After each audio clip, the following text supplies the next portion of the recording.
Hey, everybody. Welcome to the 2026 Goal Planning, Business Planning Workshop, whatever you want to call it, with me. I'm Nina. I'm the founder of She Knows SEO. And this is my exact business planning system that I have used every year of my business since I was able to actually get it doing things properly. Because y'all don't want my business plan from before that.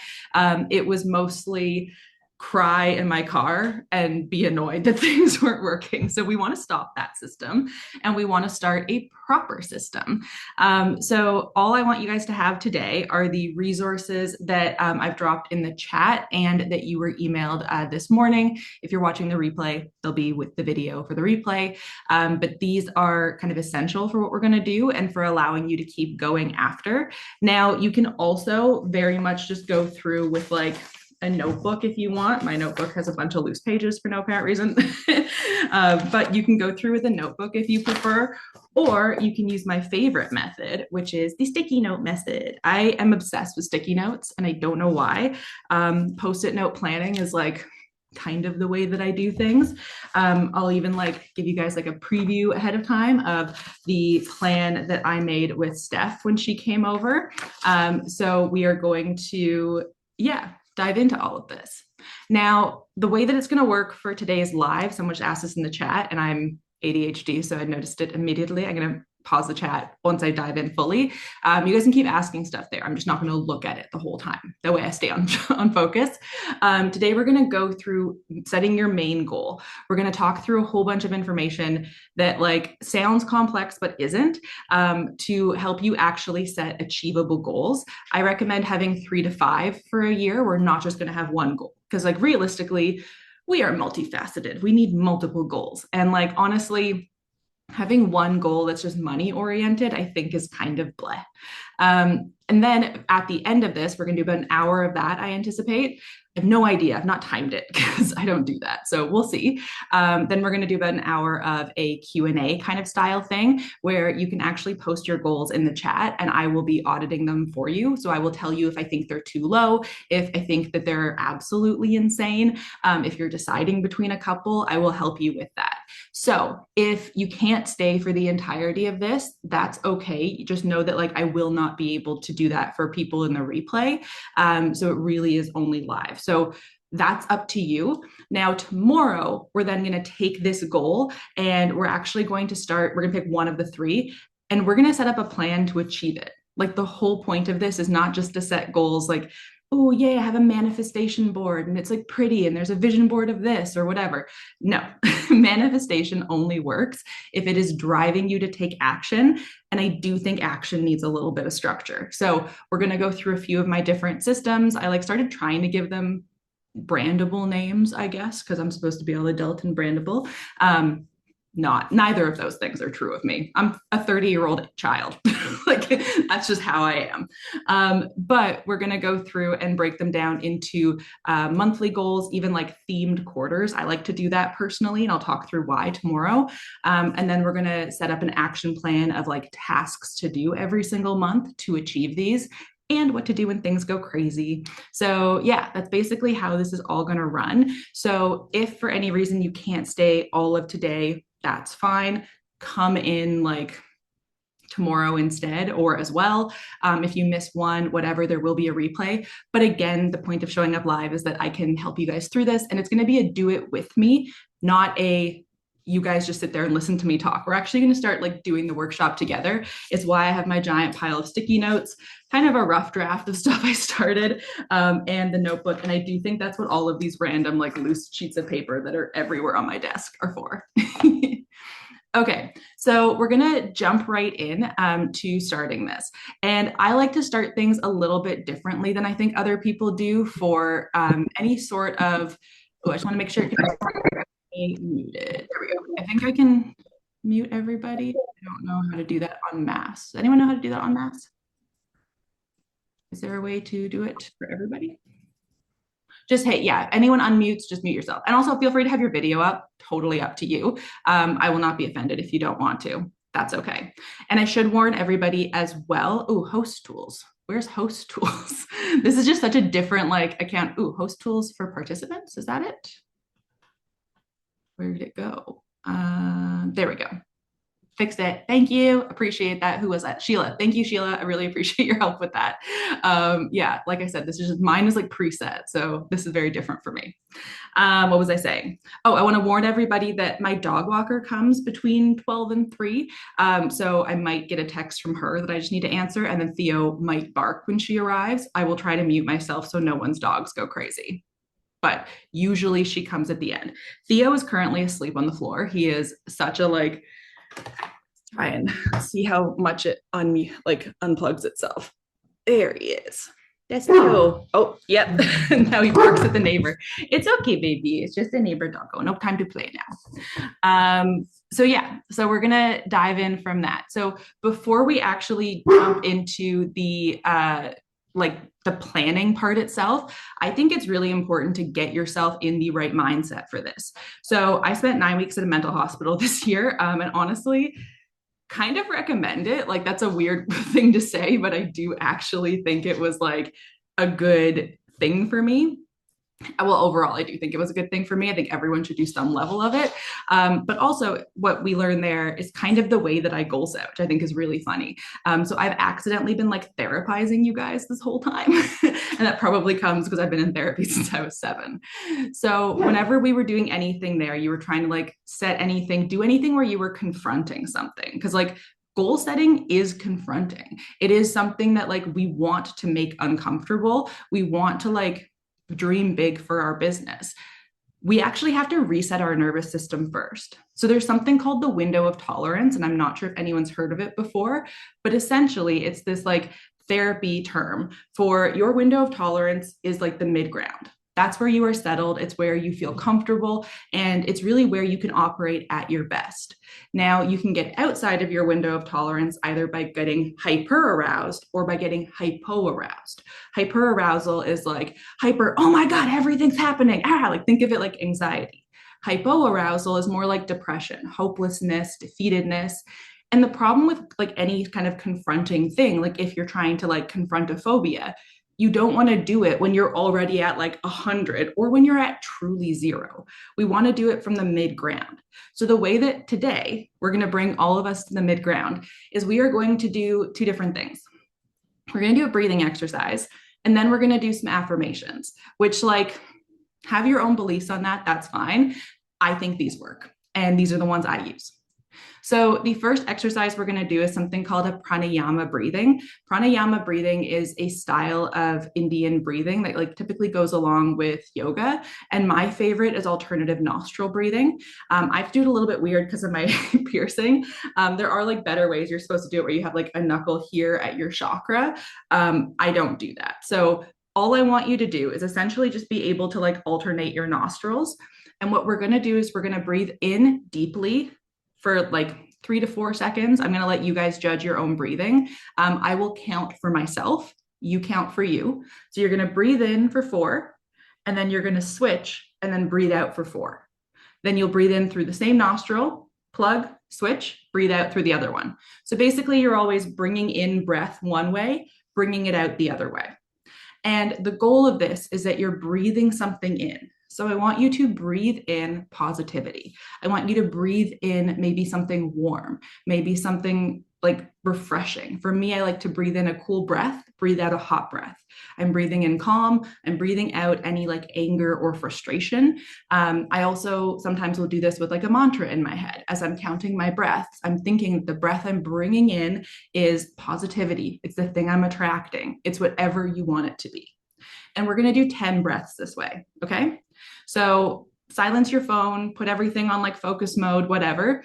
And I just want you to sit with me for a minute, and we're going to do this together because it is really helpful to get you into a space where you're comfortable doing what we're going to do. Okay. Ready? So plug the nose. 1. Oh, I can't talk and breathe in. Okay. So we're just going to count for ourselves.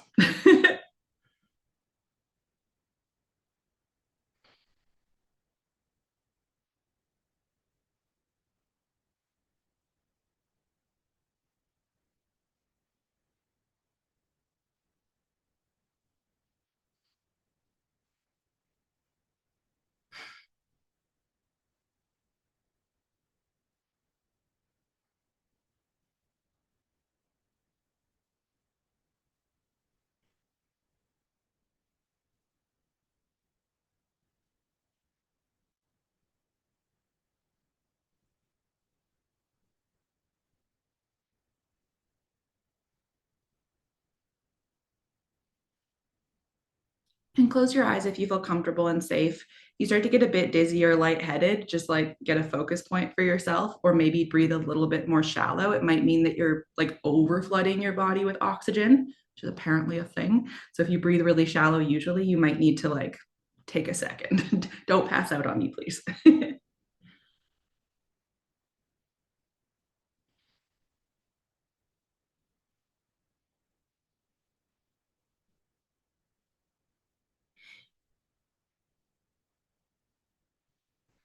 Okay, now I want you to just like feel your body for a second and try and feel like, do you feel calmer? Do you feel looser?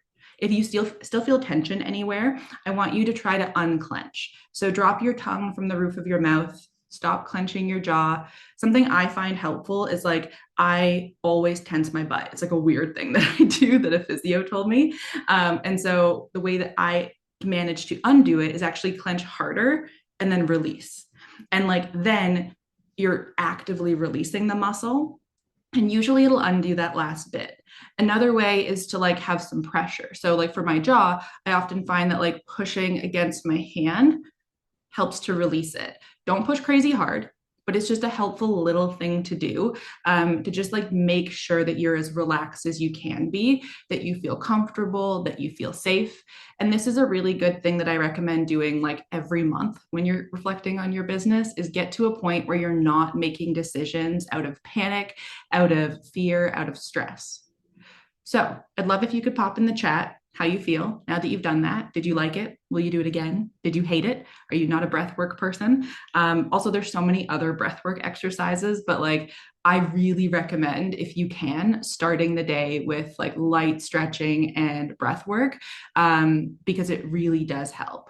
Okay, we've got some, there might be some super weird. The colors in the house seem softer and quieter. No, that's not weird. That's often like your anxiety and your hyper arousal. For me, I get super hyper aroused all the time to the point where I go numb, which like made me think it was hypo arousal. So yeah, managing it's better. Yeah, Anna, definitely wait till you're less congested. It's hard to do when congested.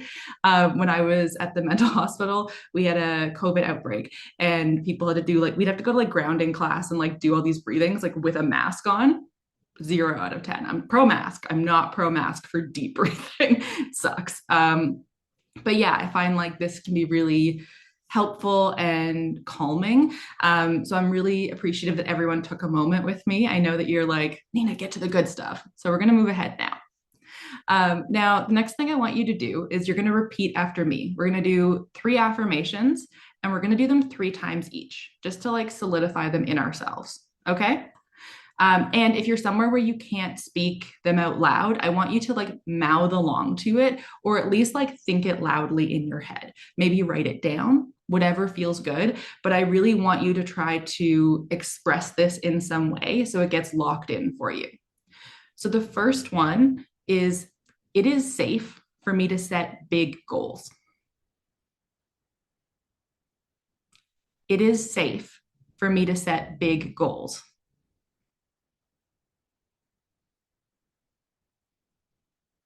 It is safe for me to set big goals. And just like clock how you're feeling as you say these things. See if there's like a tightness in your gut. See if something gets like tight anywhere, because usually that means you have a bit of a block around it. Next one, I deserve good things. I deserve good things.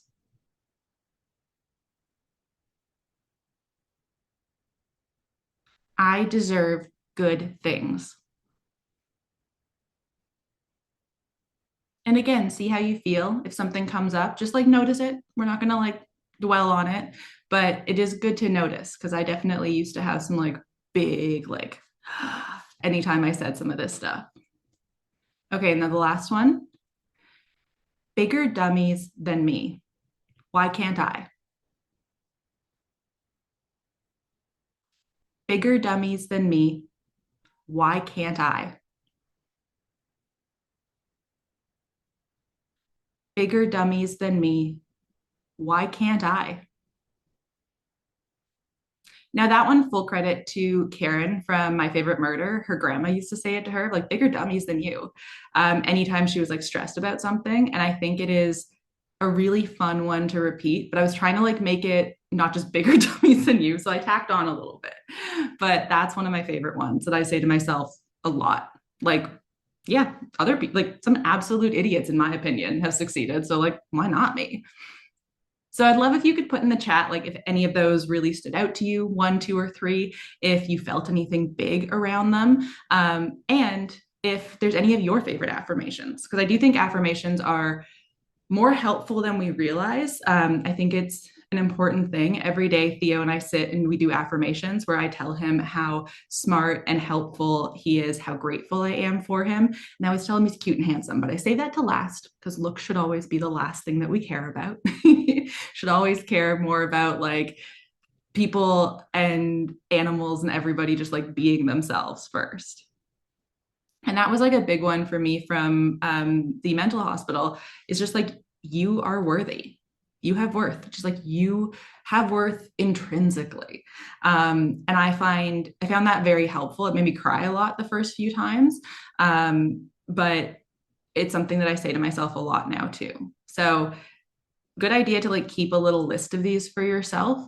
There are some good affirmations apps. There's one literally just called affirmations that'll send you them, and you can set it to send them to you every hour, and it'll like add your name in, it'll customize it to like whatever your situation is. It's free. Someone in my group at the hospital told me about it. All my anecdotes right now are mental hospital related. Apologies. I'm going to keep, there's no other triggers here. I promise. It's a trigger free zone today. Unless some people did say, I'm sorry, that like the first, that it's safe for me to set big goals is kind of like triggering. I understand that. Like that it's safe for me to be rich. It's safe for me to make money. It's safe for me to like ask for money. Denise Duffield Thomas of Get Rich Lucky Bitch, which is my favorite manifestation book, because it's neurodivergent friendly, it's feminist, it's also like just chill. I don't know, like there's some that out there that are like very like pro Hitler, which was weird. It was he's really famous, I don't remember his name. It's a guy that like he's always in all I don't remember who he is, he's old as hell, but like he literally is like, yeah, like Hitler got his talking abilities from me. And I was like, fuck. So don't like him, but I really like her. And she does ones like, yeah, like money flows to me, like it's easy to make money, things like that, and that it's okay for it to be easy. But sometimes just saying these things like does really help, even in the mirror. So if you can work that into your day, it's also helpful. I tie this in with a gratitude practice where when I walk Theo morning and night on his big walk, I take deep breaths and then I think of things I'm grateful for. And I have to have at least five, and they can be the coffee that I had. That's fine. It can be whatever you want. Denise Duffield Thomas. So Denise DT, D like a Dennis, like Denise, whatever. DT. If you search that, it's Get Rich Lucky Bitch. It's a really good book. I do like it. She usually has it on sale right now for like $2 on Amazon for a Kindle or audiobook, I think. She's Australian, so the audiobook's quite nice. Okay, so that was our prep. Now let's get into like the nitty gritty of setting goals. So this is where we're going to start thinking about your goals. So you may want to start writing stuff down, but I'm going to give you some theory first, and then we're going to actually like come up with our 3 goals. So basically goal setting, I just want to see if I needed to screen share something with you. I think I was supposed to at this point in my head. This is why I should probably make notes as a person, but why would I do that? That would make sense. Okay.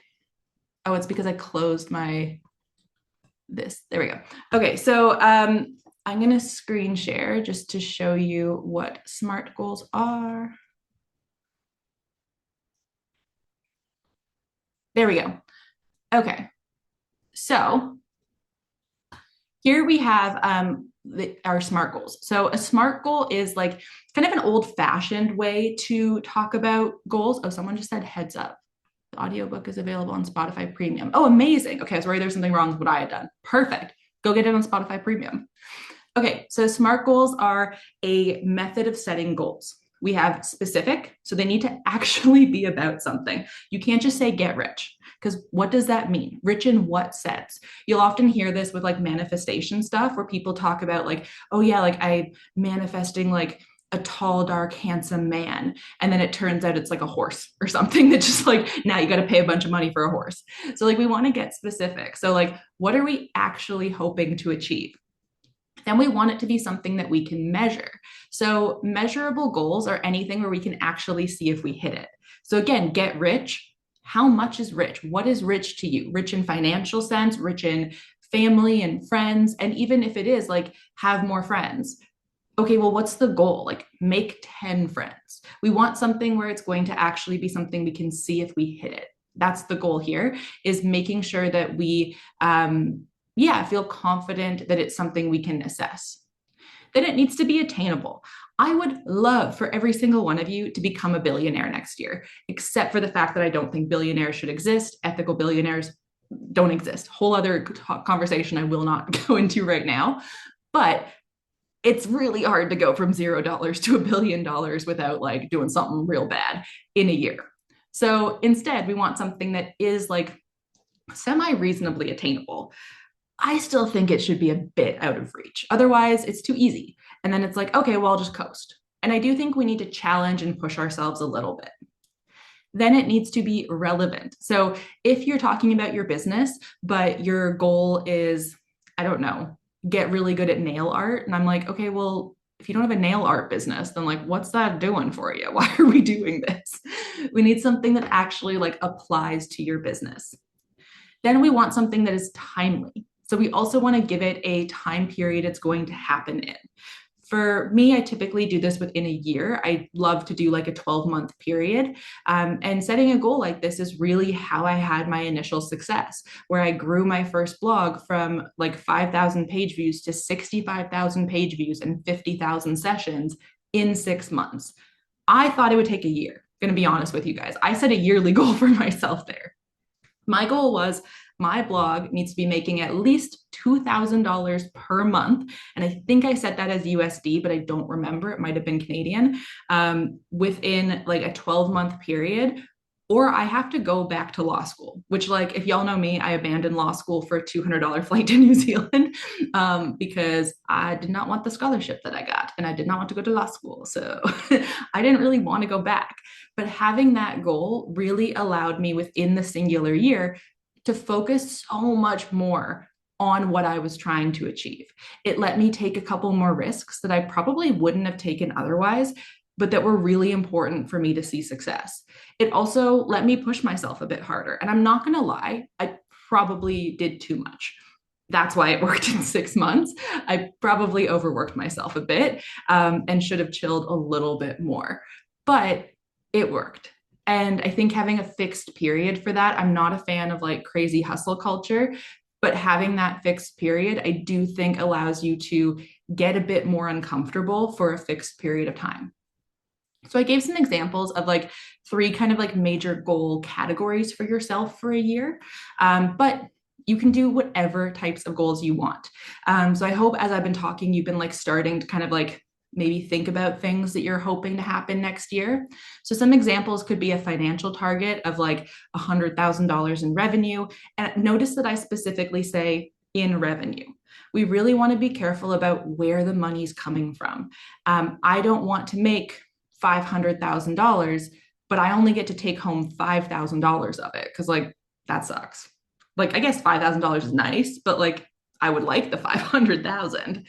I also don't want it to come from outside of my business. A year ago, my grandmother passed away. I didn't want to be like, okay, like, well, then I got 500,000 from her inheritance. To be clear, I got no inheritance. She had her children get her money, so no inheritance. But like, yeah, I don't want it to come from someone dying. I think that sucks. I used to work in estate law, didn't enjoy it. So like not a fan. So yeah, having a financial target with specifics like that, I think is really important. And I do think it can be nice to have like a yearly amount versus a monthly amount. And then tomorrow we'll talk about breaking it down into monthly amounts.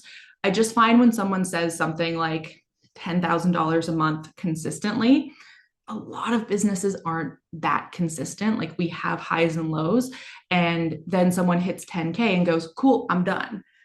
And then the next month it fluctuates and then they panic.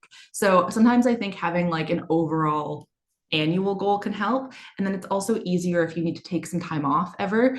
And your income will probably dip when you're off. Mine did a little bit, but nothing crazy, which is nice because I've got systems set up. So just keep that in mind.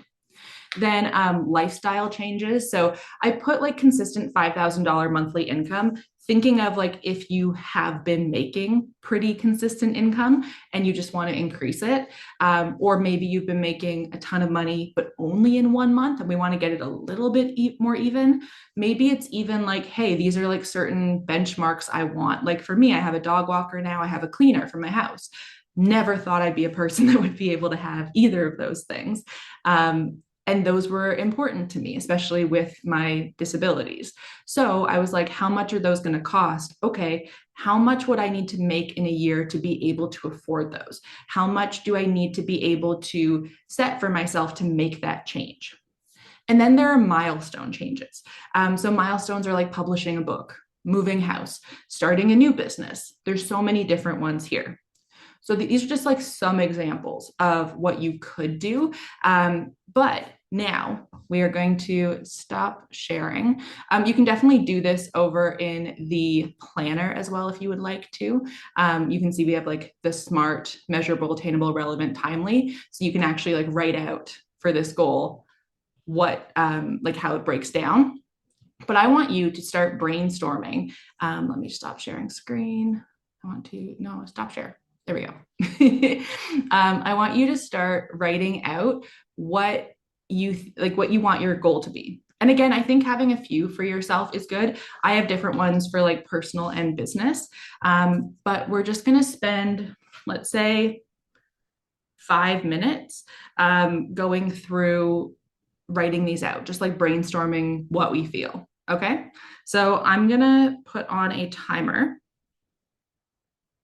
for 5 minutes and get ready and get going. I'll drop the links again in the, actually let's do 8 minutes. I just like the number 8, but then I can drop the links and still have time to do mine. So let me grab those links for you guys again. But we also sent them out this morning. Okay, so here's that workbook. And you can decide business and personal. I'm going to do business right now because this is business from me. But you are welcome to do whatever you prefer. And then we have the GPT. So what I just dropped was the agenda. Now we have the GPT. And then I'll drop the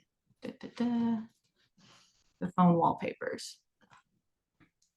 Okay, and I want you to just like write out anything that comes to mind. So if it's a dollar amount, just write out the dollar amount. That's so okay. We're not going to do like the full statement yet. You don't have to. Of course, my pen has decided to stop working.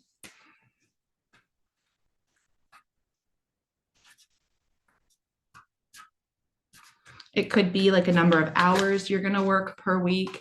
It could be anything about like, a certain thing that you want to launch next year. If you're going to start a new business, maybe a new service, that's a really big thing for you. If there's anything like that that you're trying to get set up, you'll be good to go. Okay, my dog walker is going to come at 12:45. So someone can like vaguely remind me to mute myself for a second then when he first panics. Not panics, he gets excited. She's here. There's other things that you could do around like if there's, for example, I'm doing a rebrand. That's one of mine. I wouldn't say it's one of my biggest, like my top goals, but it's a thing that I want to do next year. So some of these could also just be things that you want to do, and then start noticing a pattern of like why you want to do them. Is it that you want to rebrand because it's going to make you more money? Is it because one of your things is to become like more of a paid public speaker? Is it because I don't know, it'll just make you happy? For me, it's just gonna make me happy. I want tech bro blue gone. I want to bring purple in, and I want to adjust the entire layout because I find it frustrating. It could be adding a new revenue stream. It could be an individual dollar amount. Again, that's totally okay. It could also be like a big thing that you're going to do. Maybe it's like a dream trip, a bucket list trip that you can only do if your business does a certain amount of money or something like that. It could be taking a certain amount of time off next year. It could be a number of hours per week, as I said. It could be, there's so many things. So yeah, dream big, have fun.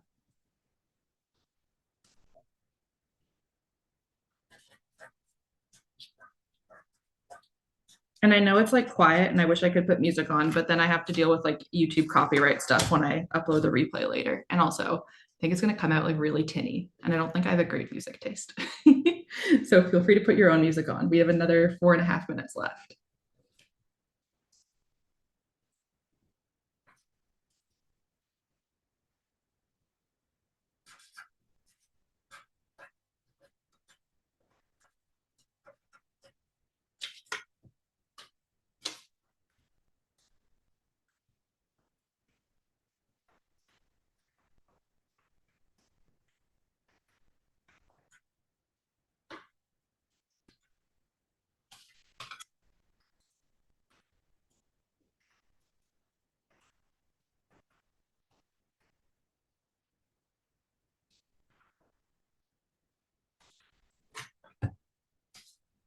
And as you're going, if you want to start typing them in the chat, feel free.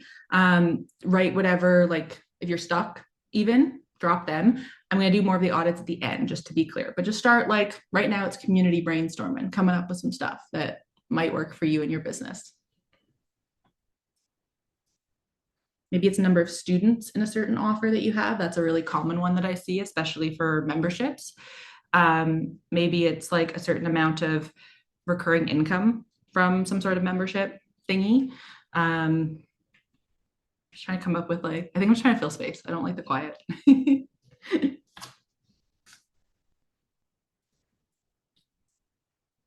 It could also be like what I would consider a vanity metric of like page views or number of subscribers somewhere. I'm not sure if it depends on the platform and like again, why are we doing it? Typically, I think it's nicer to go for a monetary goal there because you can monetize with fewer people than you think.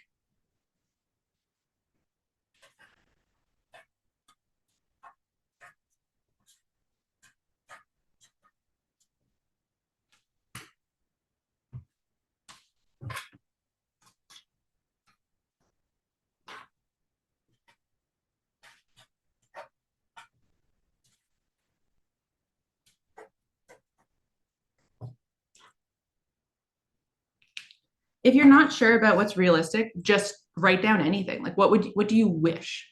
What like and it's okay to have too many as well, but like just what in a dream world. Don't worry about realism right now. We're going to do the smart thing later. So right now it's just about coming up with something that you want to go for. And then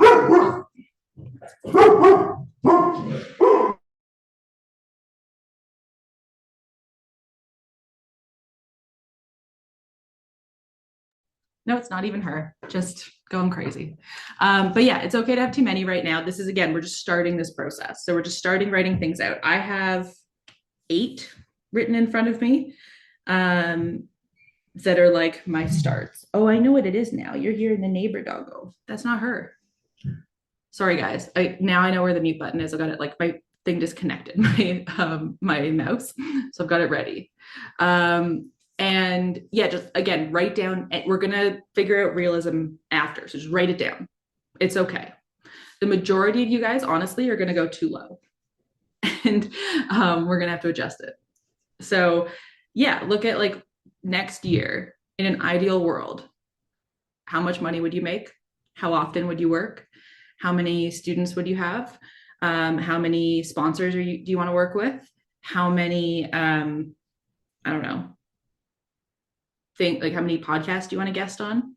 How many things do you want to speak at? How many trips do you want to take? How many days do you want to work? How much time off? Yeah, is there anything big that you want to do, like a big change or a big shift next year? Anything that could that would just make you feel good. Like just write it down. Be a little bit delusional. Gabby Beckford of Packs Light. It's a site for travel, about like packing light for travel. She's more of an Instagram person, I think. She did a TEDx talk about delusional confidence, and it's all about like, yeah, be delusional. It's okay. Like again, bigger dummies. So like, why not me? Why not go for those crazy goals? Why not go for those crazy numbers? Oops. Okay, that's the end of our goal setting. So if you haven't already, I want you to drop some of the ones in the chat. And also just like, as you're looking at them to decide what you want to drop in the chat, think about which ones feel the most for you. Which ones are like giving you that like gut clench where you're just like, that'd be amazing, but like, not gonna happen. Like that, those ones. We want to go for those ones. And just start to like look at these and see, okay, what feels like something that I really want to go for?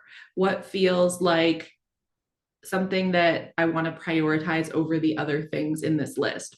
Or which ones like you have to do those other things to achieve that one thing. So for myself, I'll share some of mine that are in front of me right now. I have working 4-day weeks, and like limiting it to 10 to 20 hours consistently. Now I kind of already do that one, but I don't have like a set week schedule. So actually this one for me is more so about like having a consistent schedule, I guess. I have be a guest on 50 podcasts or in like 50 memberships total. I started a brand new site. I'll tell you guys a bit about that in a minute or two. But grow it to $5,000 per month. Then I have a brand new software I'm working on, not the accessibility one from last year, a whole new thing, that I'm hoping to get the minimum viable product launched in Q3 or Q4. My rebrand, I want to rebrand. She knows SEO so bad. It just needs to like not look so bad. Then honestly, I wrote down 500K in profit, and I've been looking at that and I'm like, easy. Like that's easy. So what I'm going to do with that is have it written down, rip it up. Too easy. So instead, I'm going to go higher, because writing down even like the idea of 1 million scares the shit out of me. 1 million profit. Now, is that achievable? Maybe. Could be. I could see some ways to it. That's a fucking huge amount of money, and it's going to take a lot of work to get there.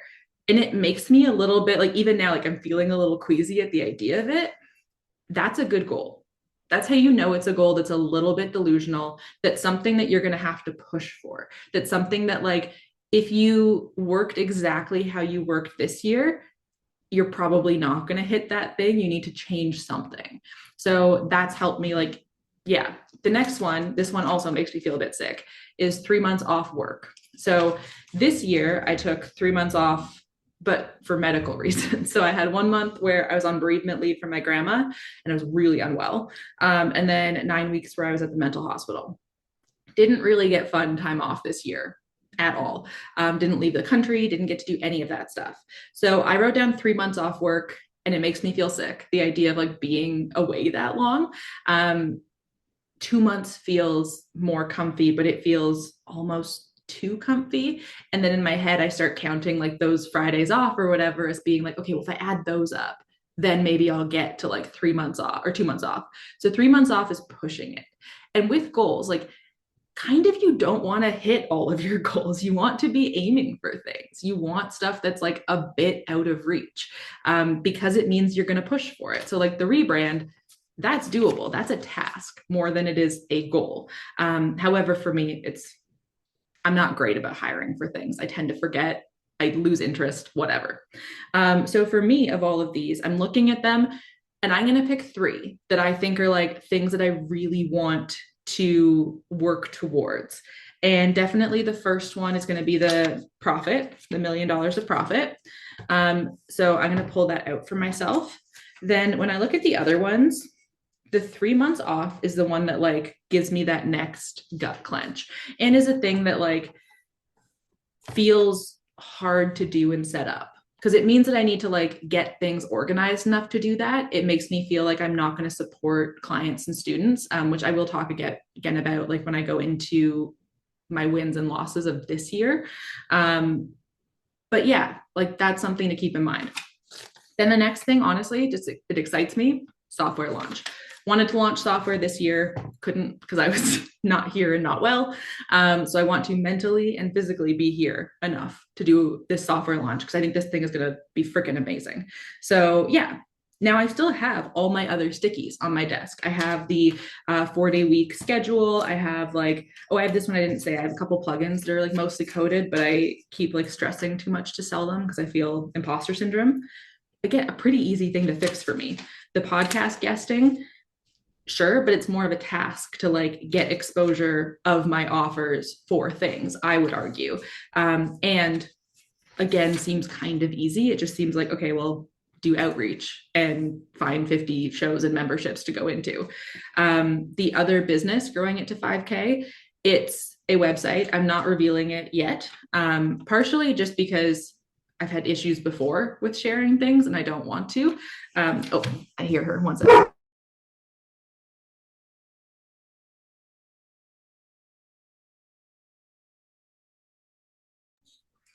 Yeah, but I've had issues before with sharing it.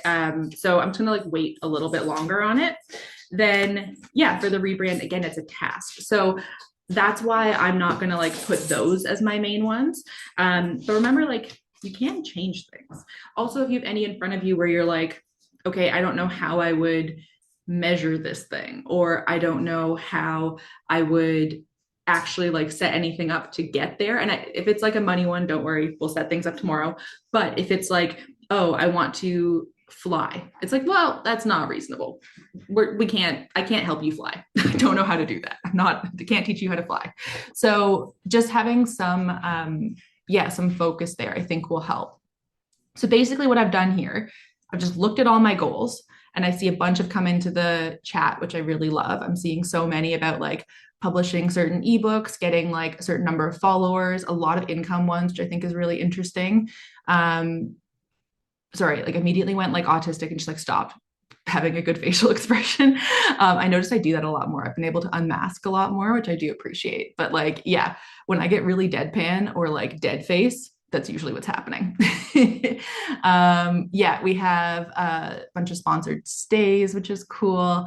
Another one where it's like hours, 100 workouts in a year. That's a really interesting one. Yeah, almost think of these like a challenge of like something that you're going to like challenge yourself to work towards. Not like that weird 75-day hard nonsense. Be soft and kind to yourselves. But yeah, having something where you're aiming for something, I think helps a lot. Amazing. Okay, we got so many here. So what I want you to do is to try and filter it down to 3. We're going to work on like 1 tomorrow. So that's why I'm also like doing this today. So you can like sit with these overnight, see how you feel tomorrow, adjust them as you want to, and play around with it. Christine, you're not the only person that goes like, oh, this is how Nina works. I need to get an autism or ADHD assessment. I think they should just make me the autism or ADHD assessment at this point. And be like, okay, do you see yourself in that, girl? Get some help immediately. But yeah, now that we've like filtered it down a bit. And again, you can change it. You don't have to like have this locked in 100%. Then I want you to pick whichever one's going to be your like main thing, your main driving force, because we can definitely have multiples, but just like having traffic sources for your website, you're typically going to have one thing that you're most focused on. So a lot of people will be like, oh yeah, I have like 50 things that I'm going to work on next year. And I'm like, cool, me too. I've got like I literally have an Airtable called Nina's Brain is a Mess, where it's just like everything that I want to do. I have over 625 different blog posts that I need to get up eventually, just in terms of like base top of mind things. I have like 72 different product offers, lessons, blah, blah, blah in there. There's so much stuff. But like, I'm not going to prioritize everything. It's like when people ask me about how I manage all of the different platforms and stuff that I show up on. I have my main thing, the one thing where like nothing's getting in the way of this. I'm going to get this out every single week without fail. And then someone used this term when I was at a conference, and I don't remember the woman's name, unfortunately, but she's a social media manager. And she was like, you have your wifey, and then you have your side hose. That's how I see my other platforms. So I'm like, okay, I have my wifey, which for me now is my newsletter because my SEO is so good and set that like it's bringing me people constantly. I don't need to actively work on it all the time. I would say it's my second family almost, where like I will go back in and adjust it. Like that's something I'm doing with the rebrand, is a big audit of She Knows SEO, which I was supposed to do last year and then bereavement leave. But yeah, going through and like fixing that up. But for immediately lost my train of thought. Oh my God, this happens so often. And I've started noticing it more because I used to just talk through it till I found my way back. But now I've started calling it out and like, oh, ADHD. Anyway, whatever, I've lost it. But yeah, so having like one goal that's your main focus, the other two are going to be there, but it's like, hey, if I had to choose between these two in a certain day, week, month, or whatever, I'm going to focus on the one thing. And for me, that's going to be profit, because ultimately the time off work is likely going to relate to that to some degree, where it's like about the schedule. For me, the $1 million in profit, someone said page user income is, oh, sorry, I'll look at that in a second. I'll answer questions in one moment. And then the software launch to me is the second thing, partially because like it launching will make me income. That's a part of it. It's also going to be expensive to build, so I need the income to come after it. But yeah, also thinking of which one just like you would want the most, you would be happiest with. And it can be the one that's not income based. Honestly, the thing I would be happiest with of these three, software launch, oddly. I can't explain why. I think the 3 months off work I thought would be the thing that I'd feel happiest about. But just looking at them when I went to reach for which sticky note I was going to pick up to show you guys there, it was immediately I like kept going to the software launch. And it's because I'm really excited about it. And that's great. Like do things that you're going to find fun. So what we've done now essentially is we've picked a thing that's probably going to be your first thing, the thing that you're going to focus on. And then we're going to turn it into a SMART goal. So I'm going to do this really quick, and then I'm going to go in and like read your stuff, your questions about this. I think what we're going to have to do is I want to do the Q&A bit like as soon as possible. I do want to go over like my wins and losses of 2025. So let me know if you want me to do that first and then go and audit you guys, or what order you would like, but we'll do both, don't worry. But for the 1 million profit, the way that I would structure that then as a SMART goal is that like, I want to make $1 million in profit from, I could say all of my businesses, just She Knows SEO, maybe She Knows SEO and the software or something. I'm going to say from my like, I was gonna say LTD, it's not a lifetime deal, my corporation, because I think most things will fall under that singular corporation. I've got a few of them now, so we'll use the one corporation. $1 million in profit from that one corporation in 2026, while working like my usual kind of like 20 hours a week. Like I'm not going to go crazy. So that's going to be my SMART goal. I can measure it because I can see how much money I've made, and I can like see what's profit and what's revenue, or expenses, pardon me. I can track that throughout the year. It's also specific. It's very specific because I've said where it's coming from. I could even say that I want it to come from maybe specifically sales, maybe specifically ads, maybe something else, whatever. And then it's SMART, attainable. It's like potentially attainable. It's not completely unattainable, but I want attainable with an asterisk. I want like attainable-ish. This is attainable-ish. Like, and I'll tell you, you guys have voted wins and losses first. So I'll do them first. And like sneak preview, like closer to this than I thought I would ever be. So it is potentially there. And I can see pathways to it. Then for reasonable, same thing, or relevant. It's relevant, obviously, to the business. I'm going to keep working on this business. And then, yeah, I can track it because I can see how much money's coming in. So what I do then, and this is like my post-it note system, this is why I have it on a post-it note, is I will write that out. I want to write out the goal in full. So I would write out $1 million profit 2026. Maybe she knows SEO 2026. I won't write a full sentence because I don't want to. And then I put it like either right on my laptop, right on, I have like a desktop here. I want to put it somewhere that I am going to see it every single time I am working. I don't necessarily want to see it every day, all the time, ever, because like you want to take days off and you don't want to feel guilty for not working towards the goal that day. Rest is work, like it is essential. But putting it like on my desktop, I'm going to see that every day. And I'm going to be able to be like, okay, when I'm fucking about on Facebook, when I am coding like last night at like 11:30 p.m., when I started coding a new plugin, and I was like, is this actually something I need to do right now?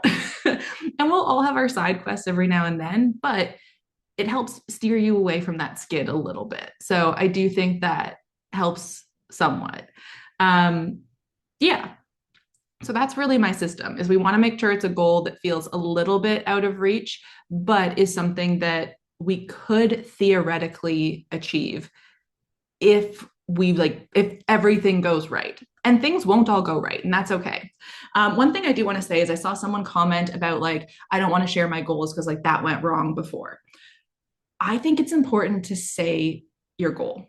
Number one, because it takes away some of that like internal block. So the first time I ever called myself a blogger, I sobbed. Like I was sobbing in my car on this, like, I don't even know what the podcast was now, but it was this random podcast I was recording in my car in my sister's driveway. I think it was during COVID or something when I was living in the basement at this, like, my sister built mansions, to be clear. So it's like a basement was like still very nice, but it didn't have doors to the house or heating properly. So I was living in this like basement of this place she was building.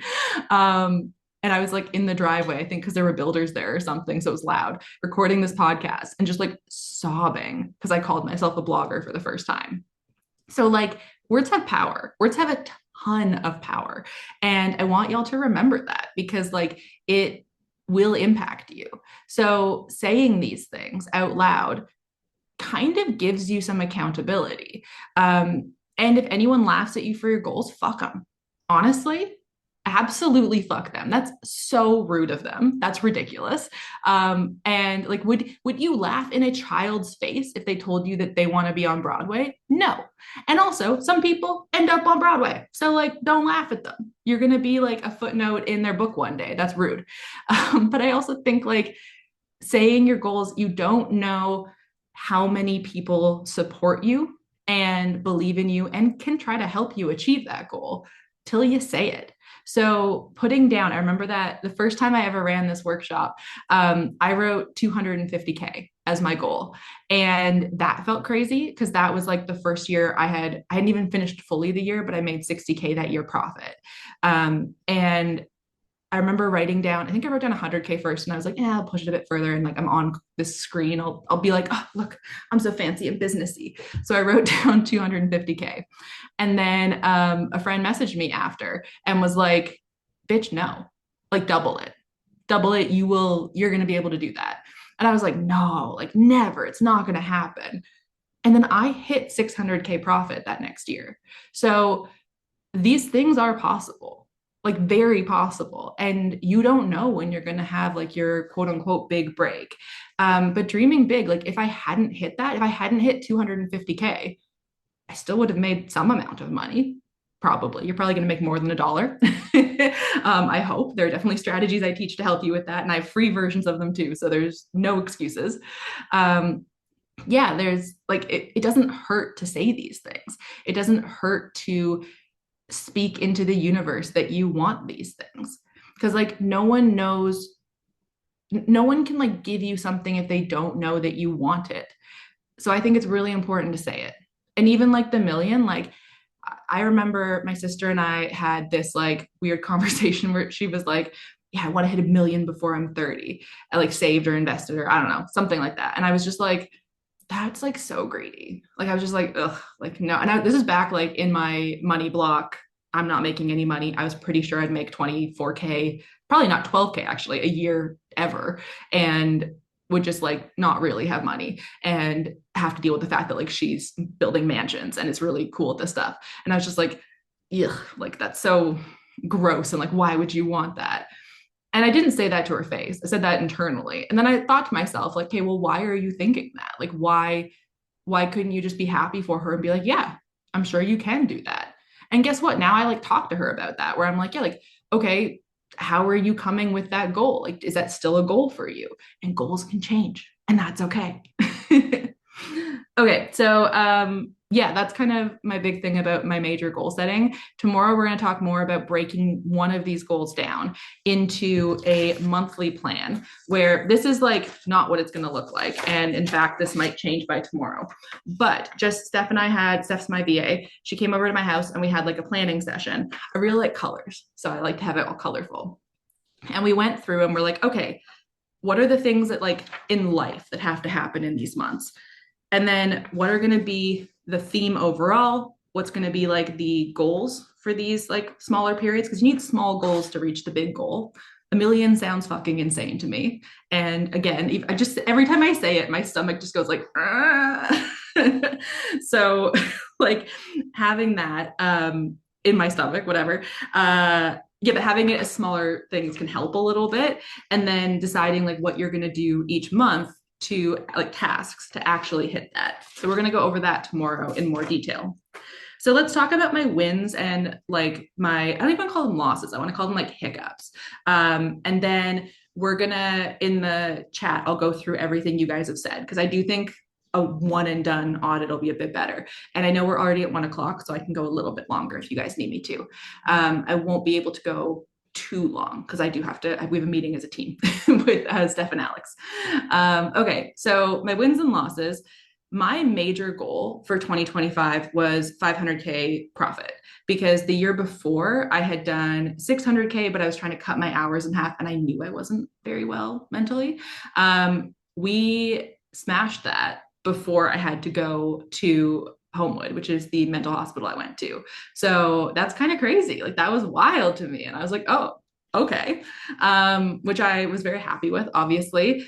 I will say like the money, I'm very fortunate to be at a point where money is not my main driving factor. And I'm able to cover my bills. So I feel quite comfortable there. And then that's kind of what helped me realize that like stuff like the money might not be the goals that make me the happiest. So figuring out things to do with that, or like what that means to me, or ways that that elevates my life, that helps me a lot to, yeah, feel something around it.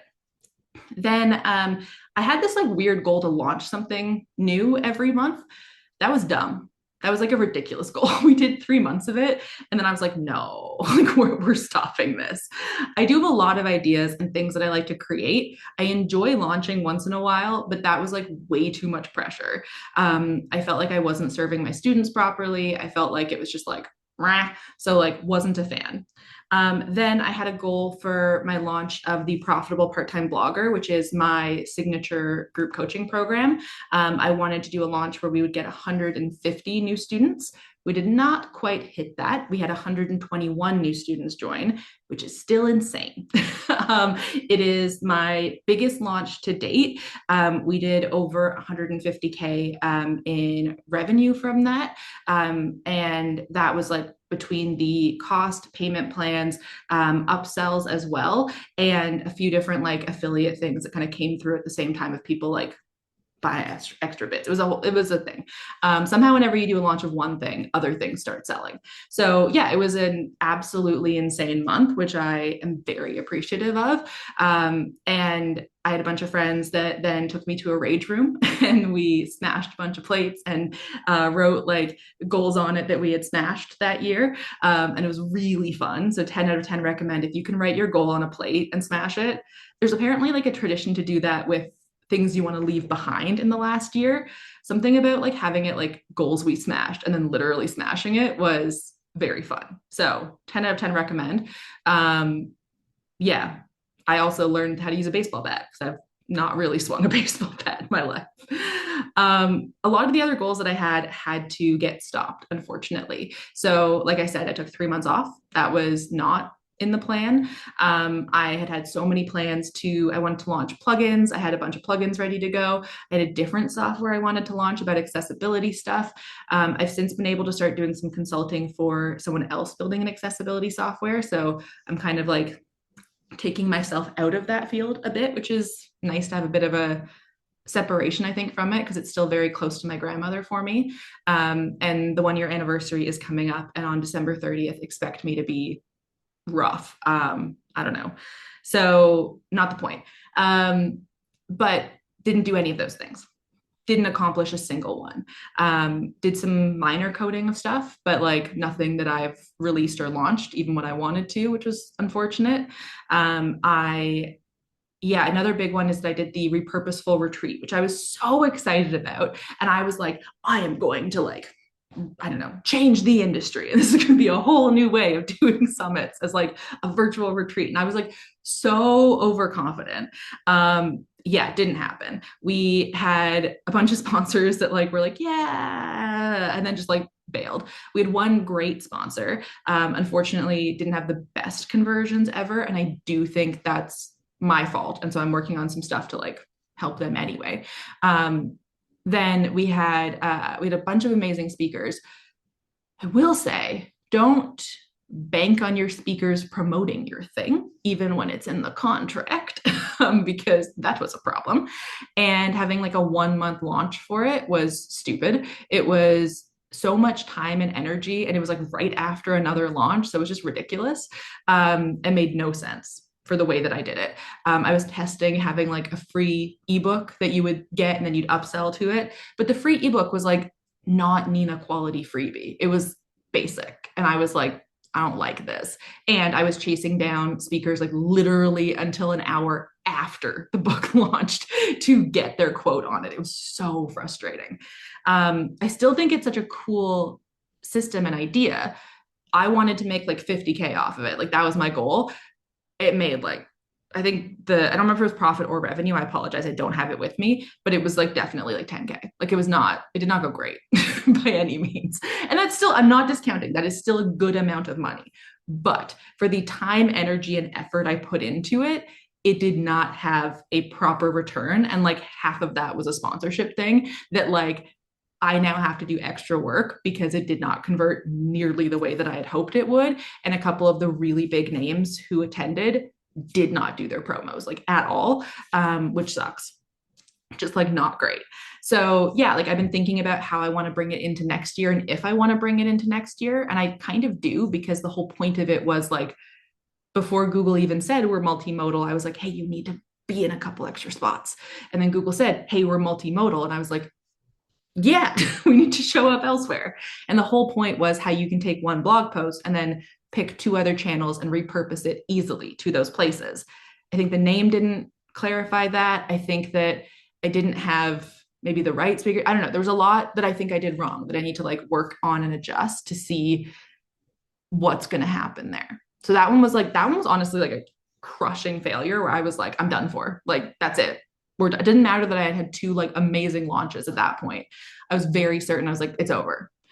And then another one was we launched Done For You services at the beginning of the year. Now, I kind of did them because people kept asking me for them. Didn't really want to offer them. And I think that's been clear in the way that I've promoted them. It's something that I've done with a team member of mine who is very passionate about it. And it's just frustrating for me because it was it would take time away from other promotional stuff.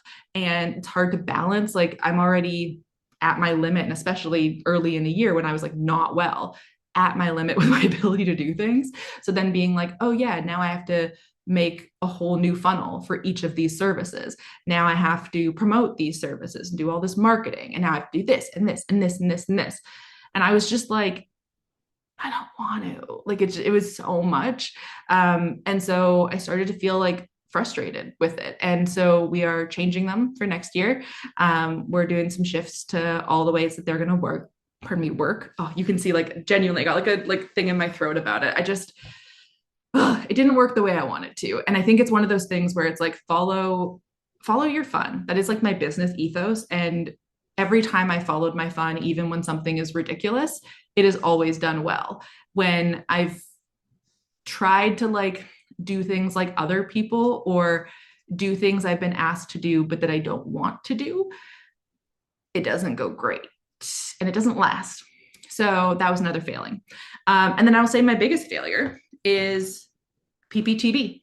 I love the Profitable Part-Time Blogger. It is my signature program. I think I did fuck up the name because profitable is something that I struggle to say, it turns out. I said it like, I always say your like name of your thing like 10 times fast. And I think I did, but I don't think I like, maybe I just had like a really good diction day, but I mumble. So profitable, like I don't pronounce T's very well because I'm from Toronto and like we skip the T. So yeah, that was already weird. But I last year I did like a 1 week Voxer coaching with somebody and they barely even responded to it. It was ridiculous, but not the point. They gave me some advice that I don't think was great advice that I followed for. I don't think it like worked for what happened. And actually, I don't want to blame them because like I don't want it to sound like I'm blaming them. I just want to like I'm trying to autistically give you background. Fuck it. It's my fault. It's fully my fault what happened, to be clear. But I priced PPTB at a full price for 1 year, and then you would renew with a discount. And the problem is that I am still doing all the same group coaching, one to many and one-to-one things over and over again. And it genuinely got so unsustainable. We already have to like move platforms because there's so many students. But I was spending all of my time just doing audits for people. And I was still behind on things. I was getting really stressed. And yeah, so I had to raise the price of the renewals. If you're new, it'll be $2,500, same as usual, $2,500 for your next year. But I felt really awful about that. I'm still like dealing with it with my team. It's been, yeah, it's not been good, I'll say, in Nina's brain or over here this week.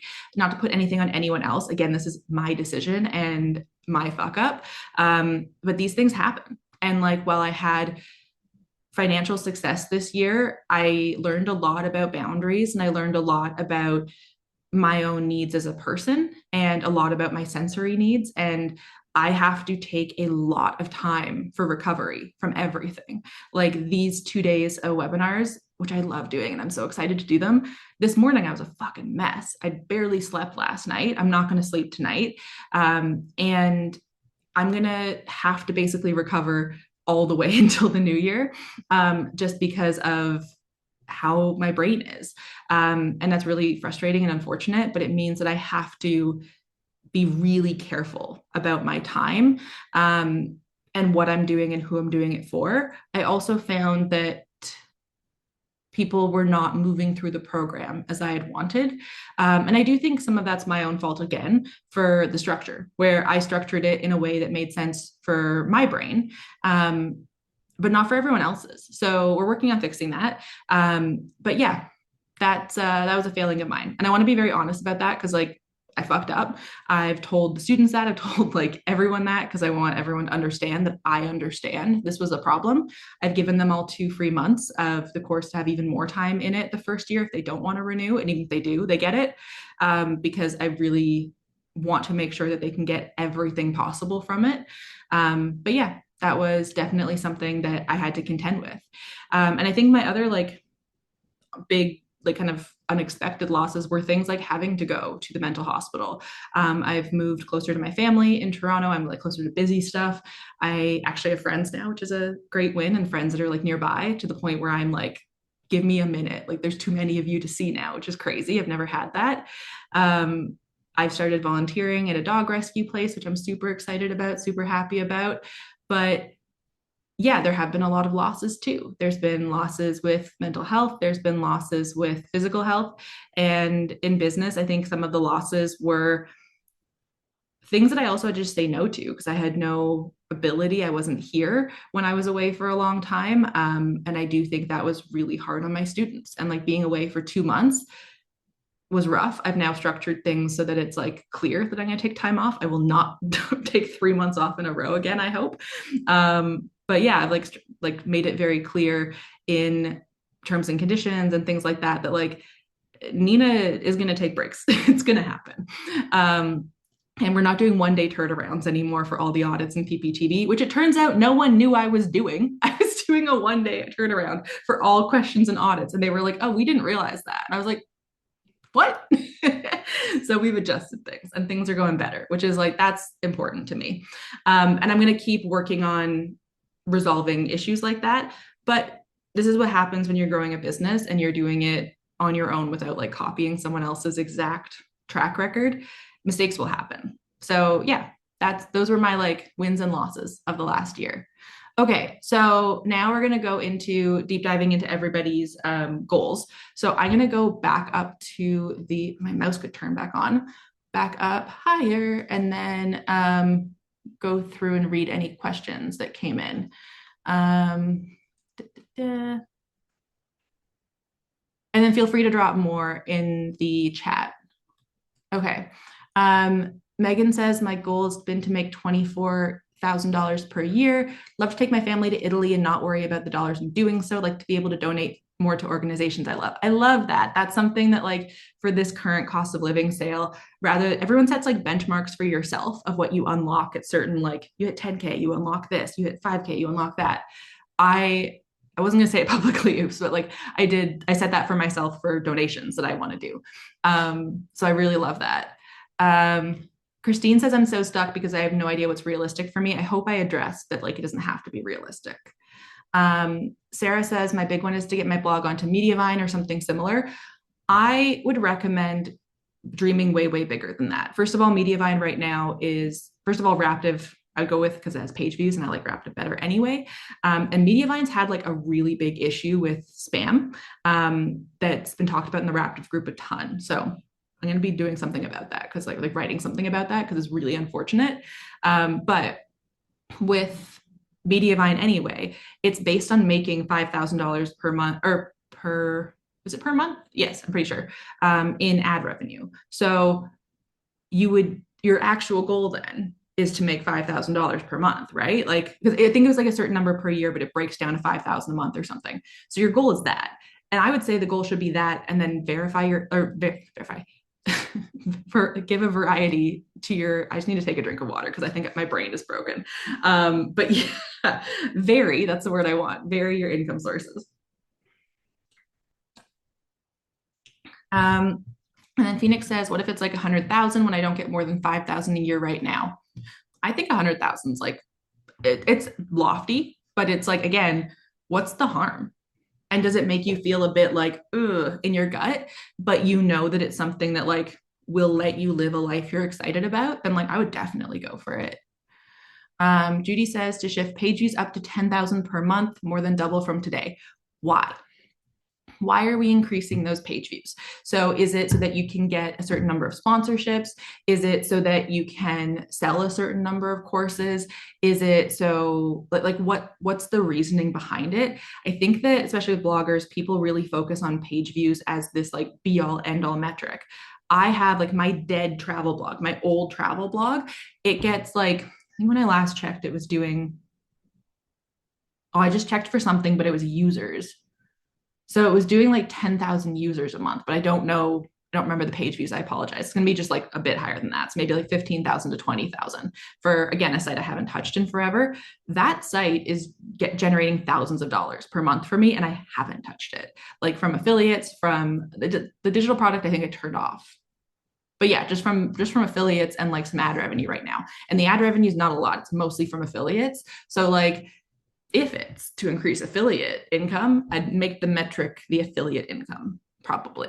I just think page views themselves are not the thing that they used to be. And we're moving further and further away from them, especially with SEO changing, where like 0-click searches are more common now. It's a reason that like I do teach everybody to get people on your email list. That way your audience comes to you, and that I teach people to create a product and to sell affiliates. So you're not it's not based on your number of people. It's based on the like traction you have with your people. So 100 people who all really trust you. Like we have almost 100 people here right now still, which thank you, because I know this is long. But like if all of you guys were like, hey, I trust Nina, I'm going to use her affiliate for something that's $10 or whatever, or that gets me $10, like that's better, in my opinion, than 1,000 people for some ad revenue. And 1,000 people for some ad revenue probably gets you $20. So conversions can be way better. Veronique says, I would love to build my new business to make me enough money so I don't need to go back to a corporate job next year. Define the amount that is. That's going to help you. Having a specific number of like, this is my threshold. So that was kind of my thing with my old number for like, if I have to go back to law school or not. I was freelancing at the time too. So I had other income sources. I was working 4 jobs like a crazy person. But I knew that like I could still work those jobs, but something about my blog making me money made me feel more legitimate. And so like that was the part that I wanted. I could have replaced my corporate income with freelance writing at that point. I was doing like, I had one gig that was just like 4K a month for one company. But I wanted something that was mine, that like I had built. And I will say being a legal secretary and a law clerk at a law firm, neither of them pay very well. So at least in Toronto, they're not the best jobs. They pay okay, but they're not great. So like could have replaced that. 2K a month did not replace that, I'll be clear. But it was just a number for me that made me feel good enough. And I also knew that I could travel on that. Grace says, book a group of 7 to 15 clients for my Mount Kilimanjaro trip. Love it. That sounds so cool.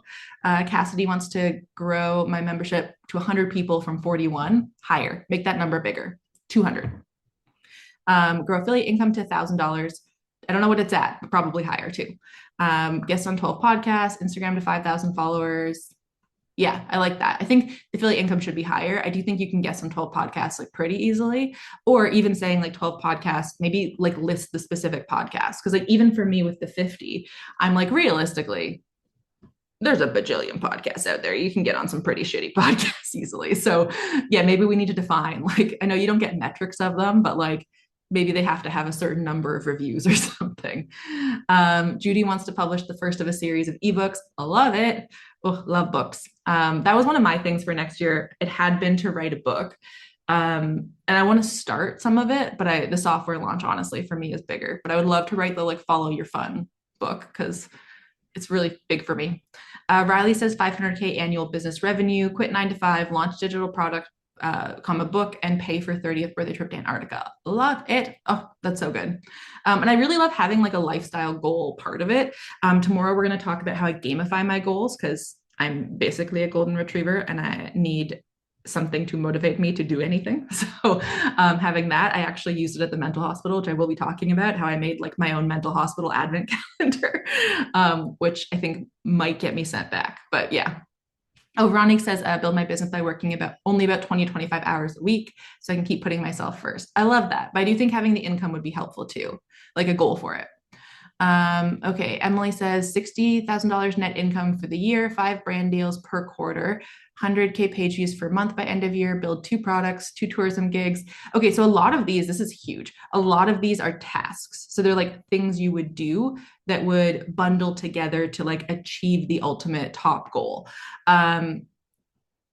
Like getting through the backlog of blog post destinations, all those things. So try to narrow that down to like the top things.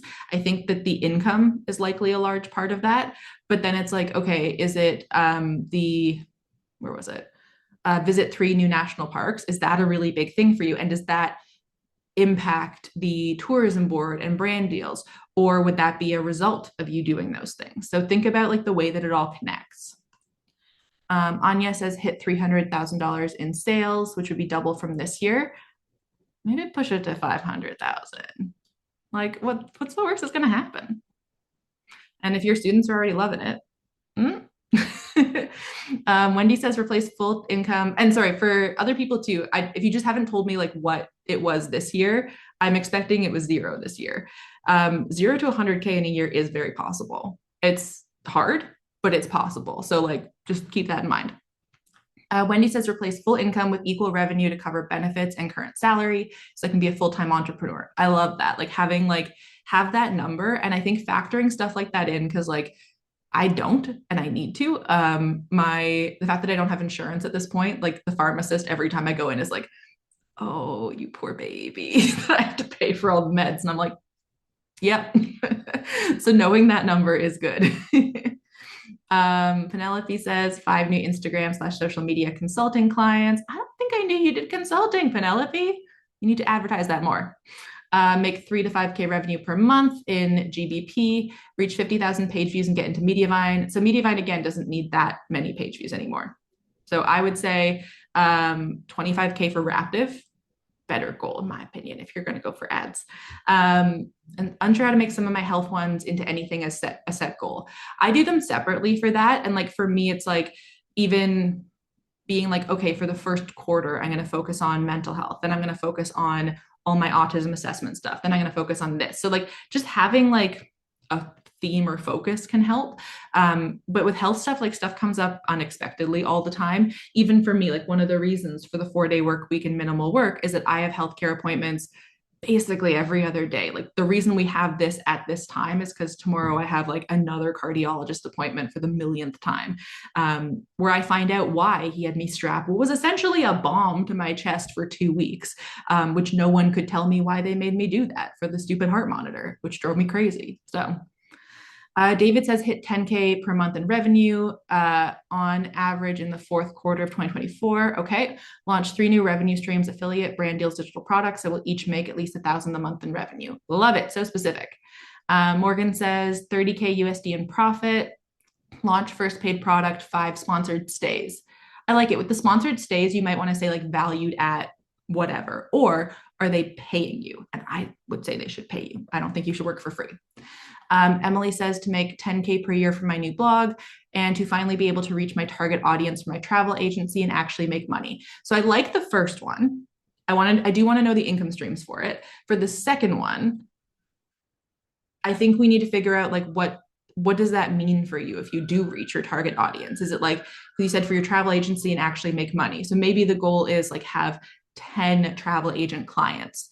Maybe it's something else like that. I want the end goal, not this is kind of the issue, I guess, is finally being able to do that will get you X, and we want the X. Miguel says 40,000 euros by December from a mix of my daily job, 18,000 and my blog. So 22,000 from the blog. Okay. Work Monday to Friday, 6 hours per day. For the job and blog. I like that. 100 workouts for a year. Cool, cool, cool. That's also a really fun thing for you to talk about on your blog. That could be your newsletter series pretty easily. It could also be a series on the site that you track.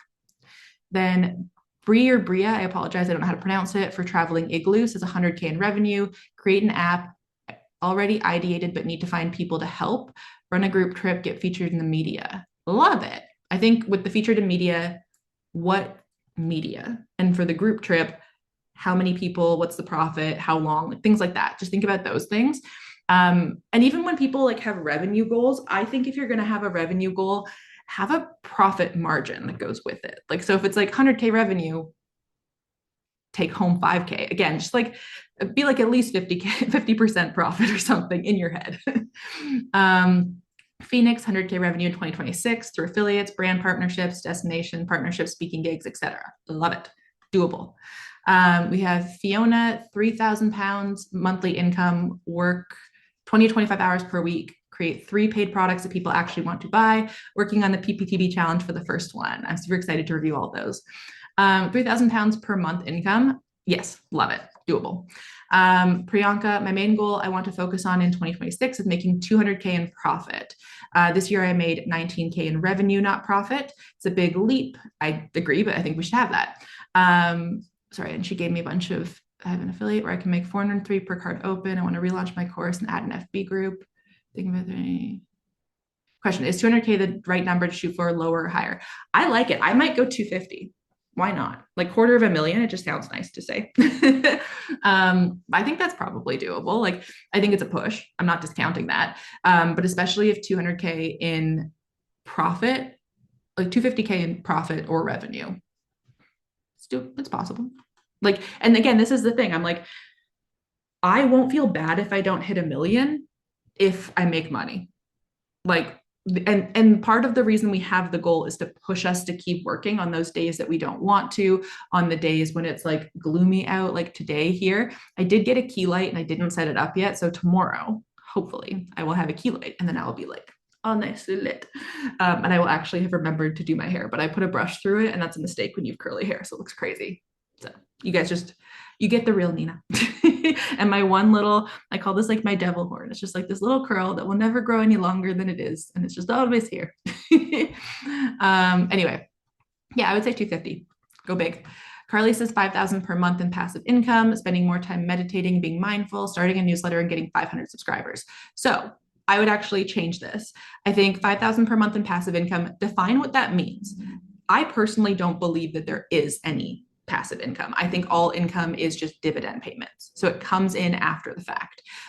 So it's not something that like you're able to actually just like set and completely forget. Now, I have a student, Kat, who shared recently that she has made over $30,000 in the last 2 years from her blog, not having touched it. She did my program, my PPTV program, the Profitable Part-Time Blogger, which again, PPTV, probably also a mistake for just like such a weird thing to say over and over.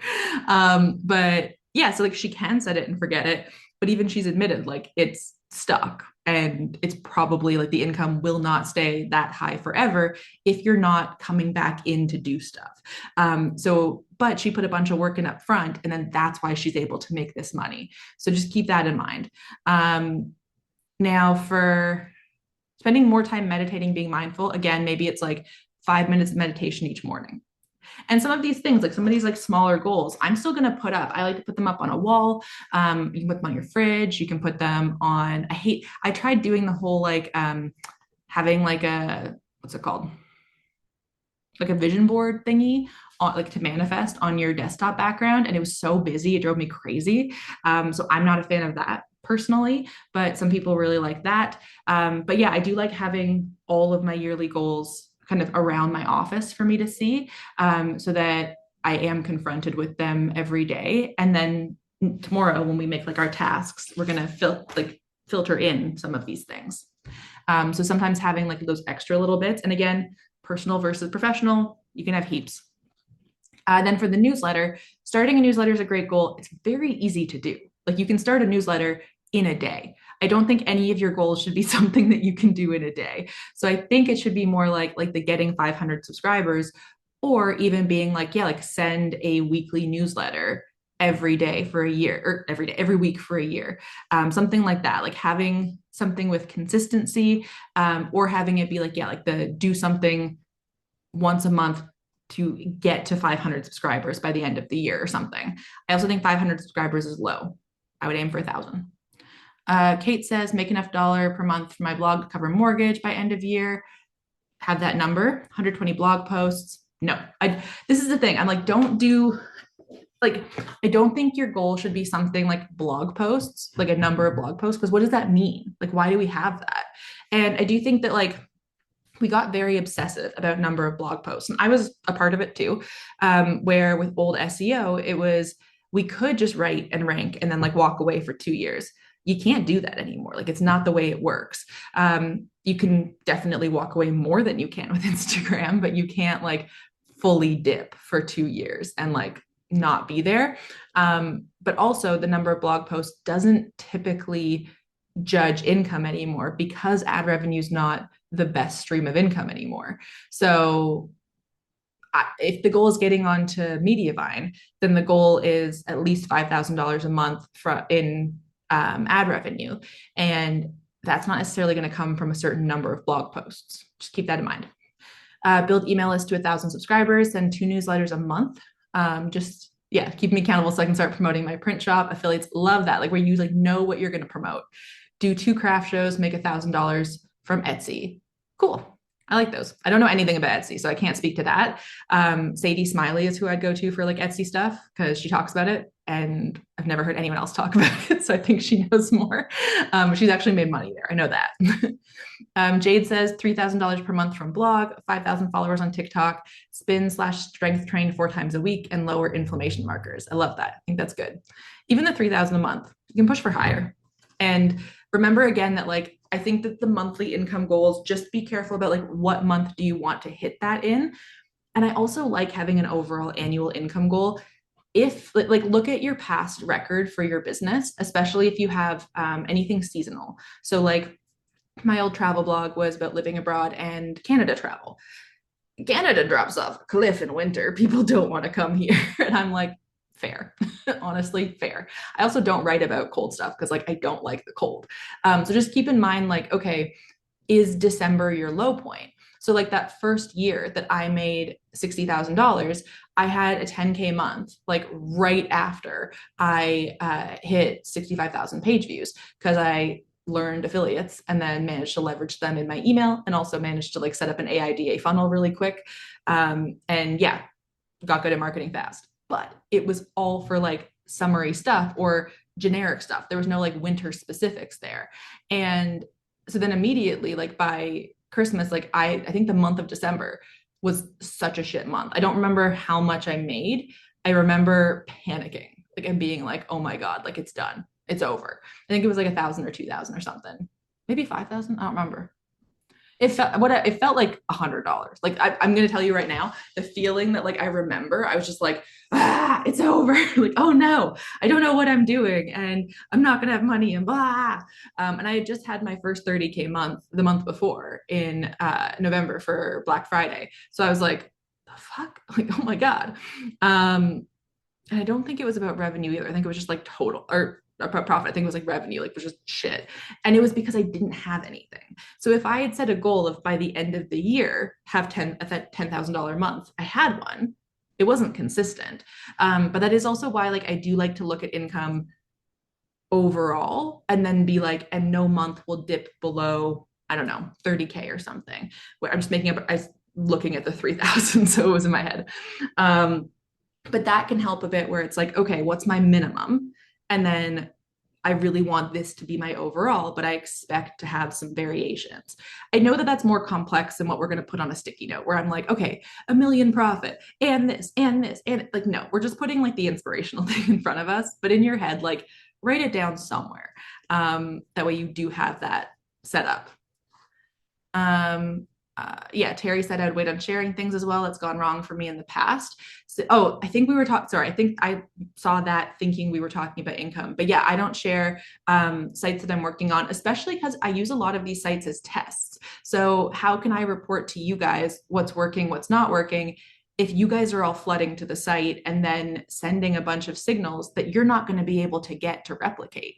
Like whenever I do tests, I have like test YouTube channels, I have test Reddits, I have test threads, I have tests like running everywhere all the time because like I'm an insane person clinically. My mother had me tested and I'm insane. But if anyone watches Big Bang Theory, you'll get that joke. But yeah, like so that's a problem. I've also had problems with like people sending spam to the site to break it. I've had issues with people like literally stealing stuff. And I don't want that. So right now it's also just kind of for fun and I'm going slow and I don't want the pressure of everyone's looking at it every single second of the day. Like I need time to work on it. Yeah, so I will share it eventually.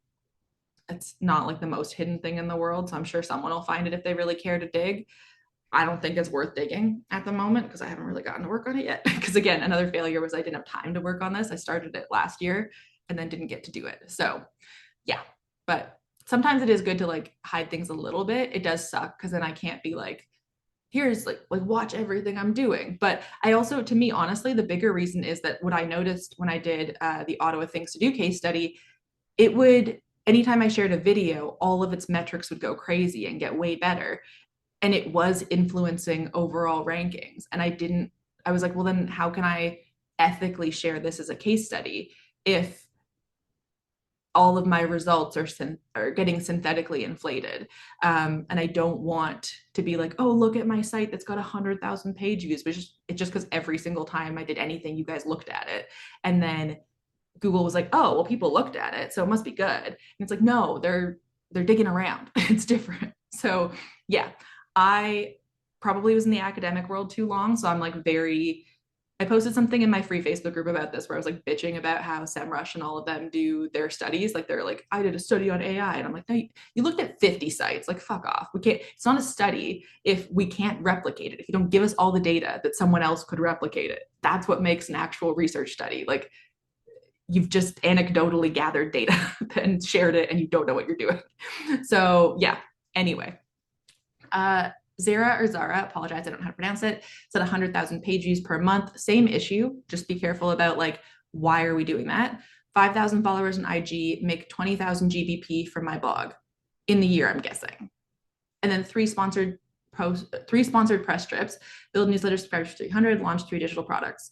Okay, I like it overall. I think there's a few too many things. This was like earlier when I was still talking about kind of all the bits. So I'm sure you've narrowed it a bit more. I think the money is the best one to like have for sure. And then look at them and pick 2 other ones and like, why do we want those things? So like for the 3 sponsored press trips, are the page views and the followers to be able to get that? How much do you want to get paid for those press trips? Maybe it's like 3 5-figure press trip deals. Maybe it's, I don't know. Yeah, 3 press trips with a certain country or something like that.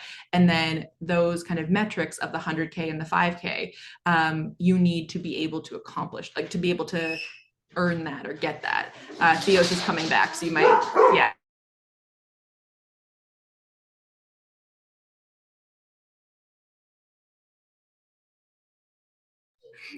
Yeah, so we just want to make sure that you're looking at like how it's all working together.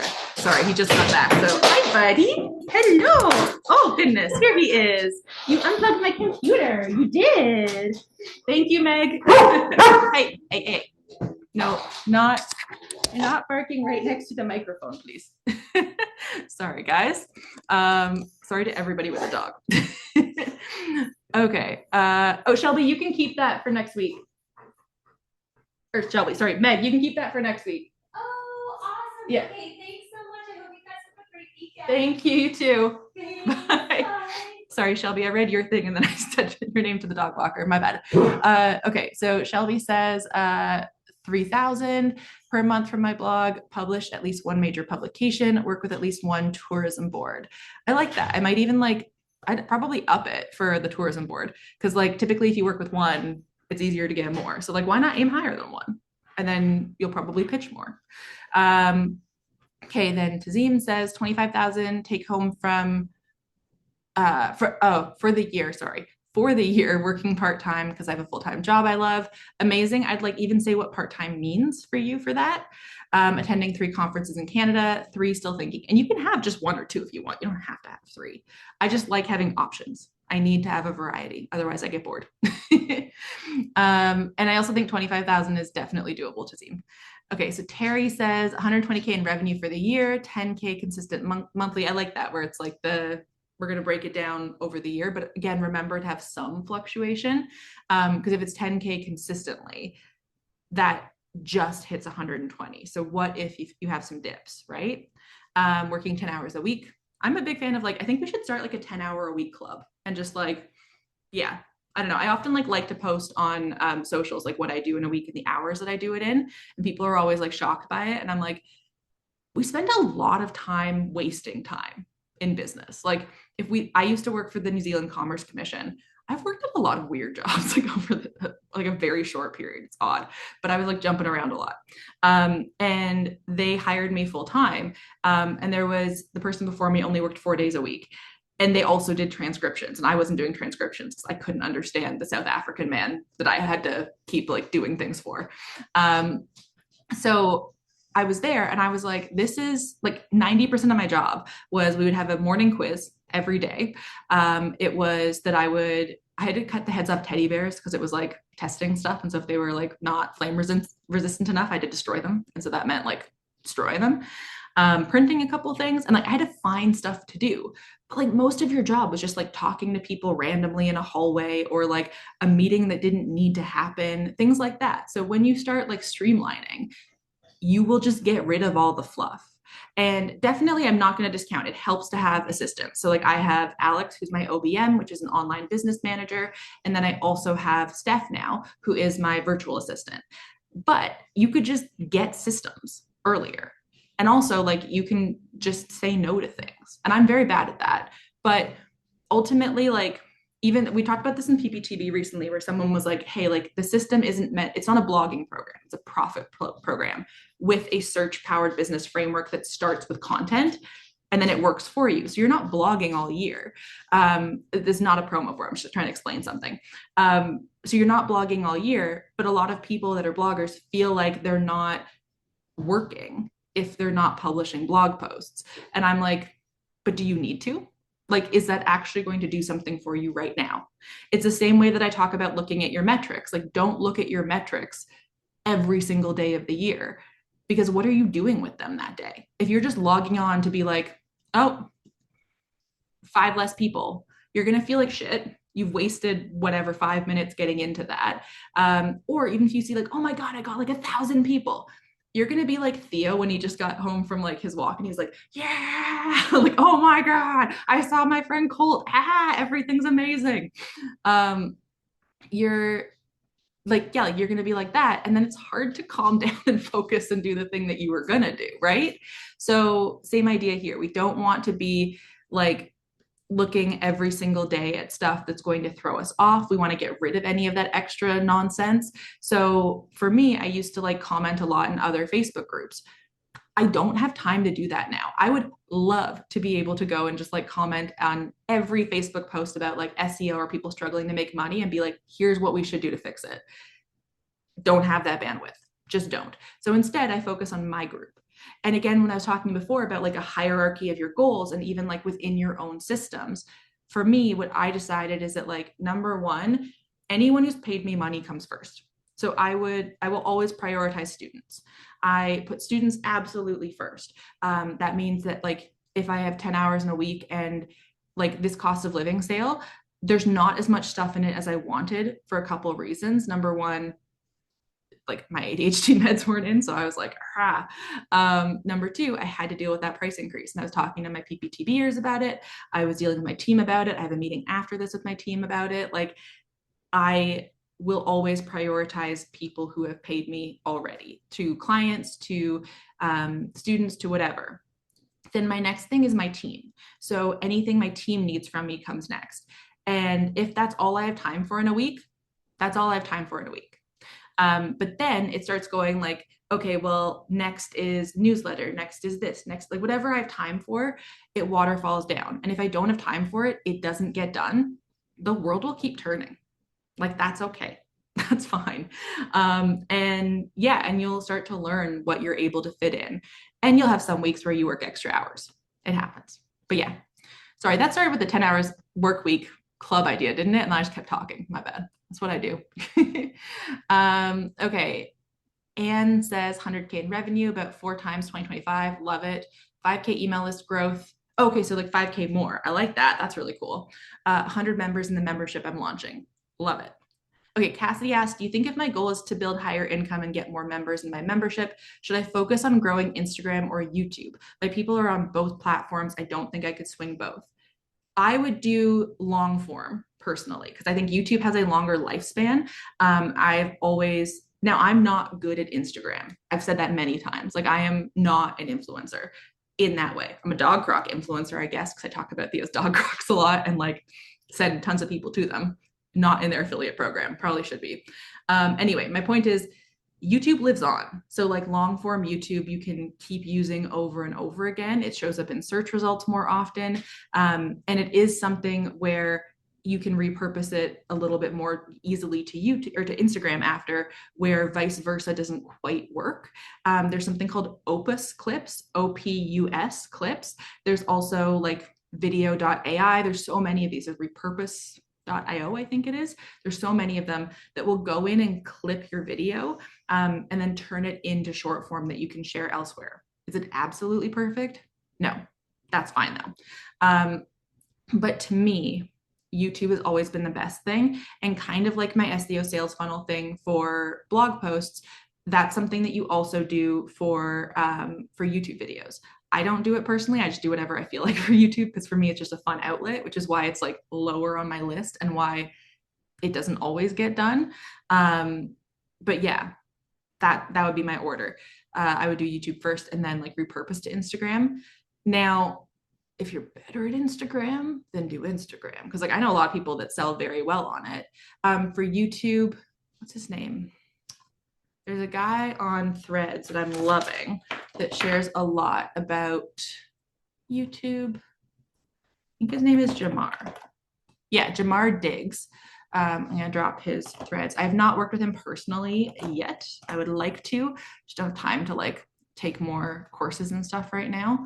Oh, and now immediately have to scroll all the way back up. Oh, we have a lot of things I gotta get through. Sorry, guys. We will get to them. Don't worry. I'm gonna get to all of you. There it is. But yeah, I've heard really good things. I know people who have worked with him and really like him. So he's a good person. And then for social, Selling on Social by Mallory Rowan, Rowan. I have taken it. Have I fully implemented it? No.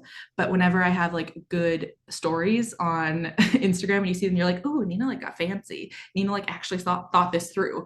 That's her templates like perfectly. So yeah, she's really good for that. So both are something to consider. I think YouTube's had more passive growth for me, and I find that you can get more like niche and techie over there, which are like techie in terms of like technical detail, like small details. And then shorts, if you have a dog, put videos of your dog there because Theo goes viral on his YouTube for that stuff all the time. Another thing I'm not going to share because it's part of a test. Okay, Sarah says, right now I'm actually making some income from Instagram, so I feel like I should focus more on growing that. But if I could pick one thing to succeed, it would be my blog, which currently makes no money. Any advice for this? Follow your fun. What do you enjoy doing? I had a membership, the Private Jet SEO, still love that name, and I closed it because it was hell. The people were great. The setup was fine. It was the admin of like the monthly billing, the deliverables constantly, and the fact that it was monthly. Like that's why PPTB, it kind of became like Private Jet SEO and the SEO roadmap merged and then also like somehow added in actual group coaching fully and then became something where it's a journey that you actually like have to go through the full journey for it to work because my whole thing is that everything's an ecosystem. But I closed something that was working is my point. So like just because something is doing okay doesn't mean it's what you should do.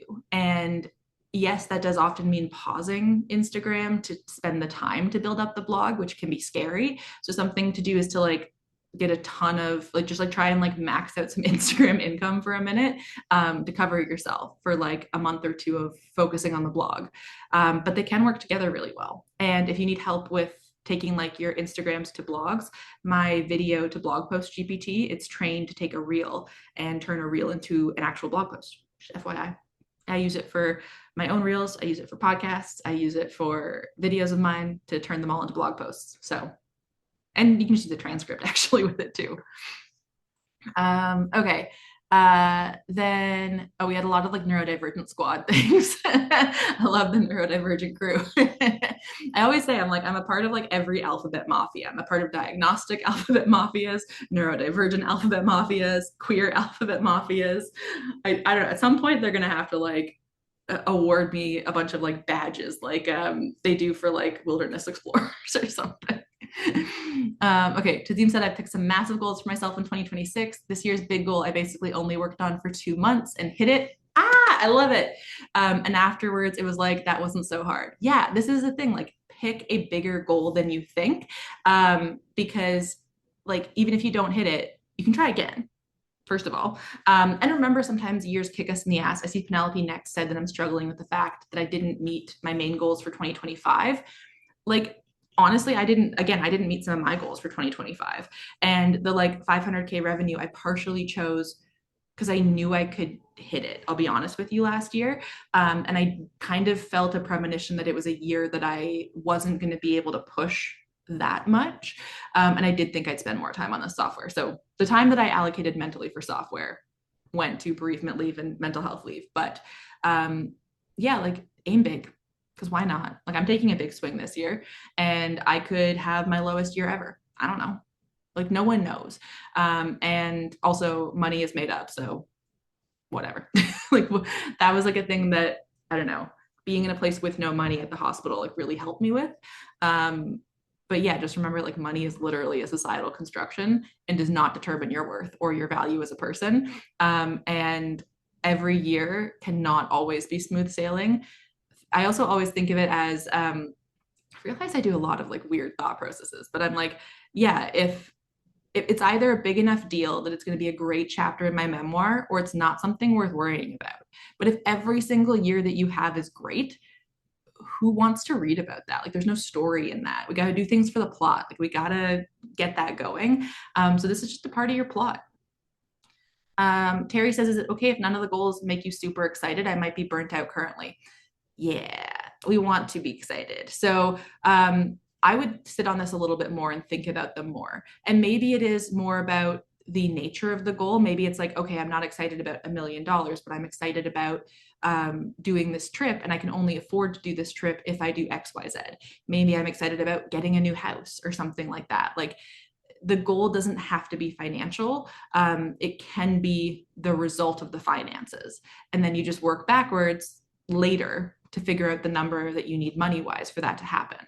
But I do think you should be excited. It should be something that makes you feel like a little bit roller coaster tummy. But there should be an element of excitement. And then tomorrow, when we break down the monthly goals and the tasks, that's where you need to be excited.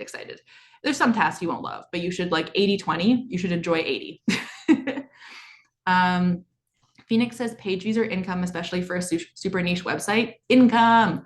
Yeah, like who cares about page views? They're again a made up metric. I know money's made up, I just said, but like money you can use for things. I can't go to the bank and like get a down payment with page views. That's not going to work. So money.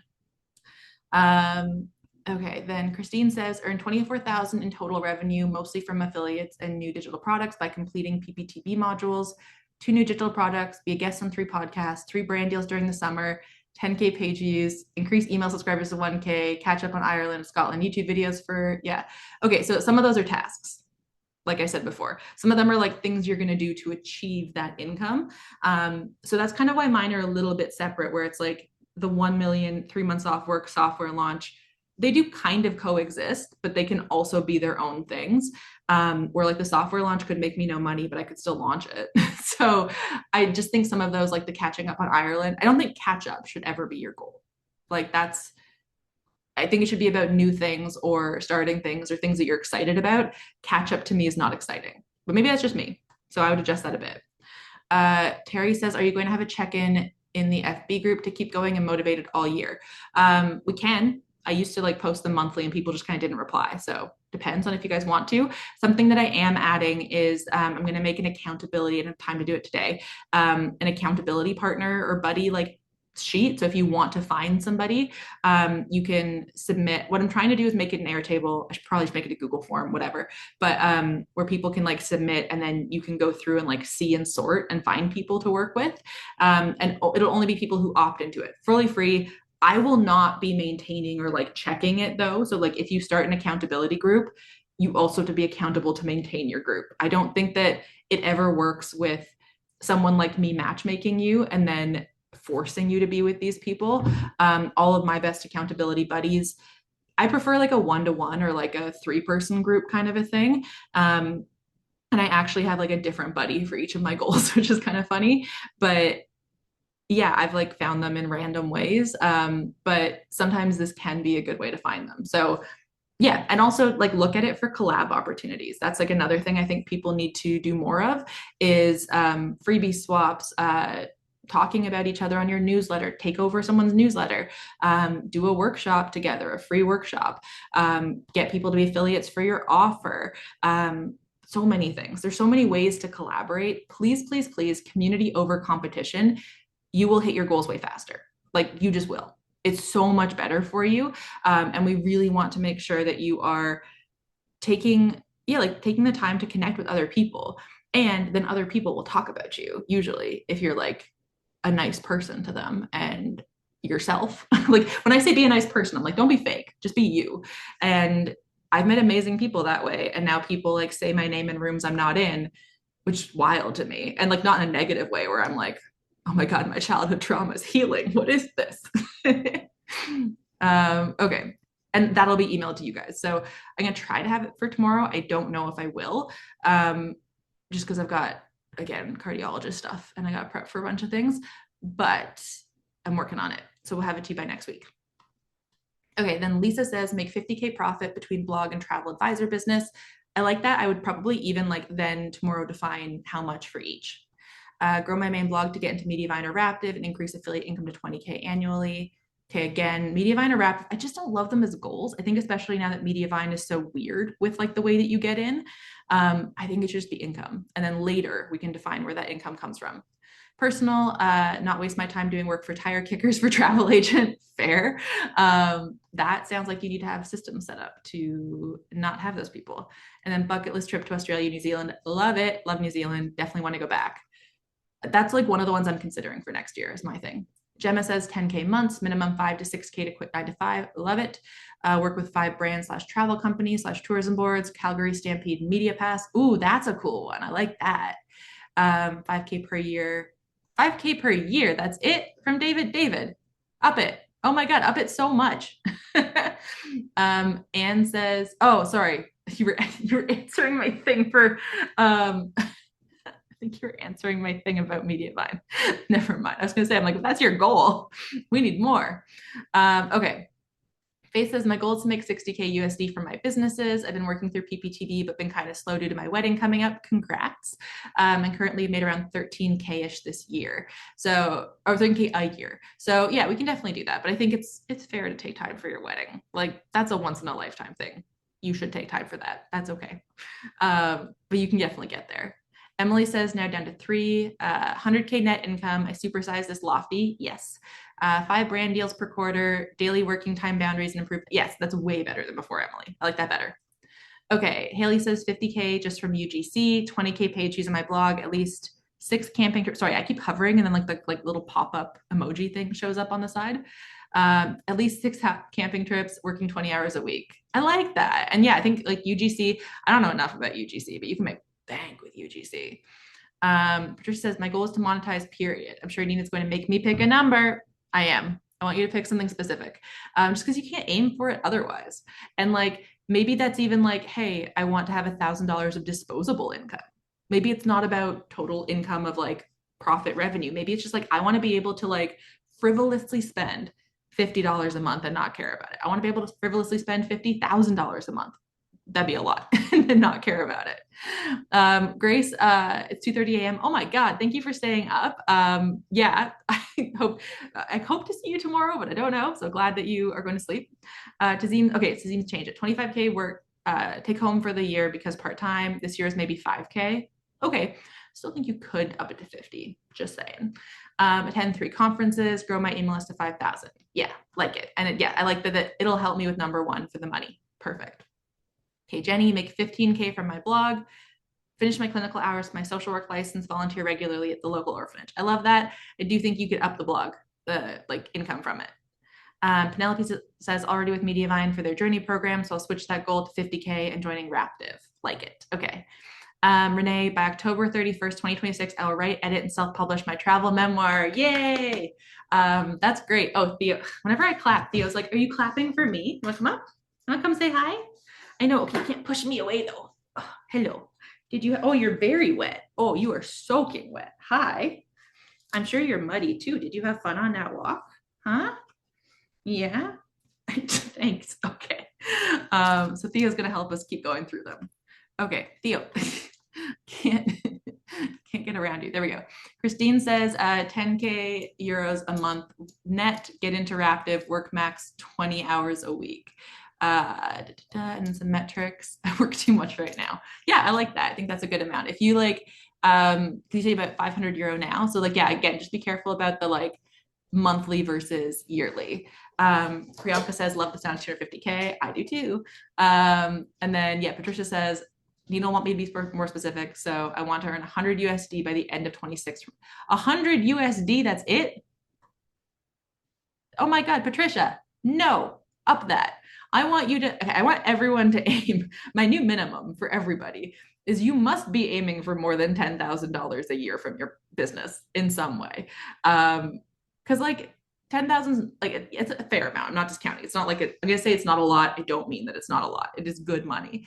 But even as a hobby, like that still pushes you, right? So I want to challenge everyone that that's the minimum amount in a year that you want to make from your blog or your business or whatever you do. Some of you guys don't have blogs, which you should start. Otherwise, why are you here with me? Zara, sorry, I still don't know how to say it, says 10K my blog this year. I've set my goal at 20K. Should I aim loftier goals? Yes, 50 minimum, I would say. Large goals scare me. I don't want to be downhearted when I don't hit them. It's okay. Don't worry. Oh, Patricia says 100 in a year. I'm guessing you mean 100K. Patricia, because if it's $100, again, I'm gonna get mad at you. But yeah, like this is the thing. It's not a failure. Not goals are not have tos, right? Like goals are not a minimum requirement. Goals are the lofty thing. So you're not failing if you don't hit them. You just didn't hit it entirely. You still did something. Like you don't, yeah, like I think that's a problem that people have with goals, especially like in our society. It's all about, okay, I keep hitting this cord. Here we go. It's always about like, yeah, win or lose. And I'm like, no, it's a learning experience. Still did the thing, still got data. Sometimes also like lifes. It happens. But yeah, I would say that like lofty goals are meant to be lofty. There's something to aim for. And if you achieve everything you aim for, I don't think that's healthy for us, to be honest. I think you need to like aim for goals, have them be lofty, and like however close you get is however close you get. And that's okay. Yeah, Tazim says wrote way too many blog posts in the last year and a half, basically made nothing from ads and affiliates, totally shifting my strategy. Max 4 blog posts a month is still a lot of blog posts. But if they're leading to products and services and affiliates, that makes sense. Okay, Suzanne says 100,000 GBP per year, 20 hours per week, get website optimized properly, 150 pages per month, 1 new blog post each week. I don't know that you need that. Just go back to what I said before. 6 paid press trips / campaigns, 50K followers on Instagram. So that's a lot. Just pick 3. But I do like those. I think they're good.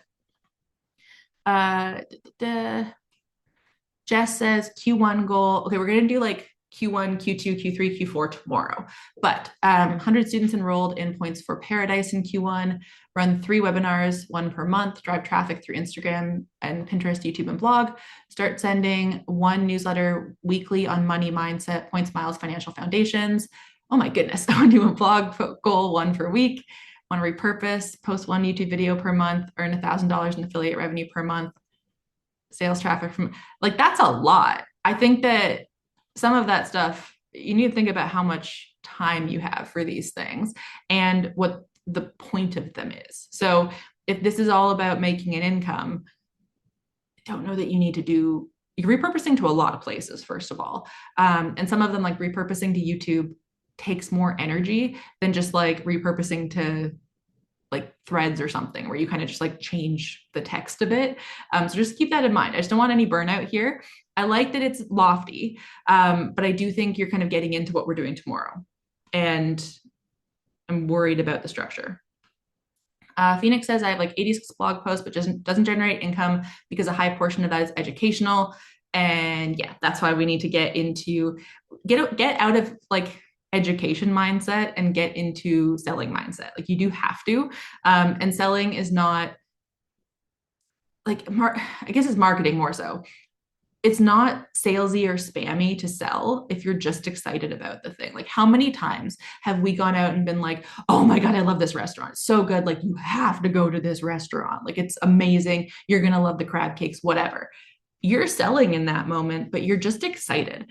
And that's like really how I sell, is like, I am an excited puppy. And I'm just like, this is so cool. And I made it. And I'm so excited about it. And like, even right now, like the change is coming to PPTB in like the way that the new coaching system is set up that we're building. And like, it's never been done before. It's so cool.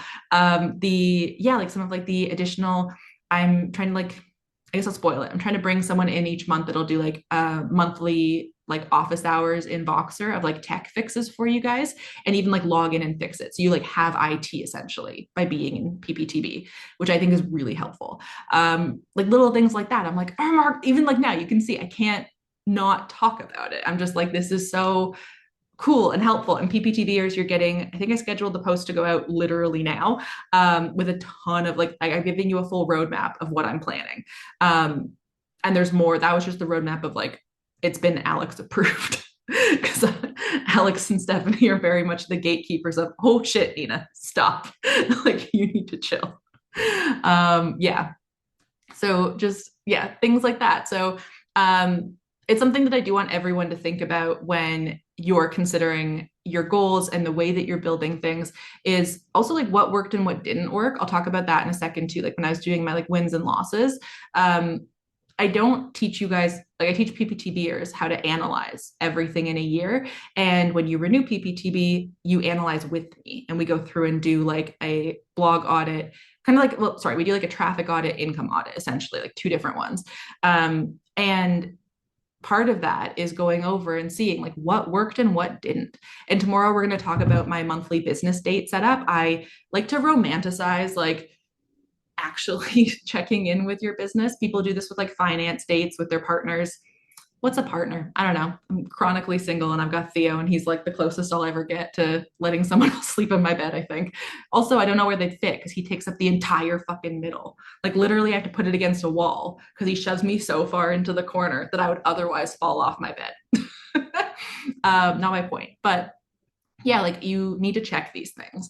And so part of it is going to be checking to see how you're on track, but also what worked before and what didn't work. So someone earlier, sorry, I've forgotten the name, asked about what if I'm not like loving making money on Instagram, but it's working and the blog isn't yet.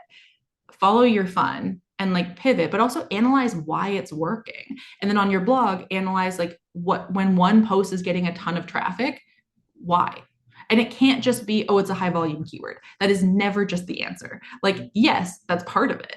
But like, how did you get that high volume keyword? How did you write that post differently? What, like, how many posts did you have around it that are like boosting that post up? Because again, your blog is an ecosystem.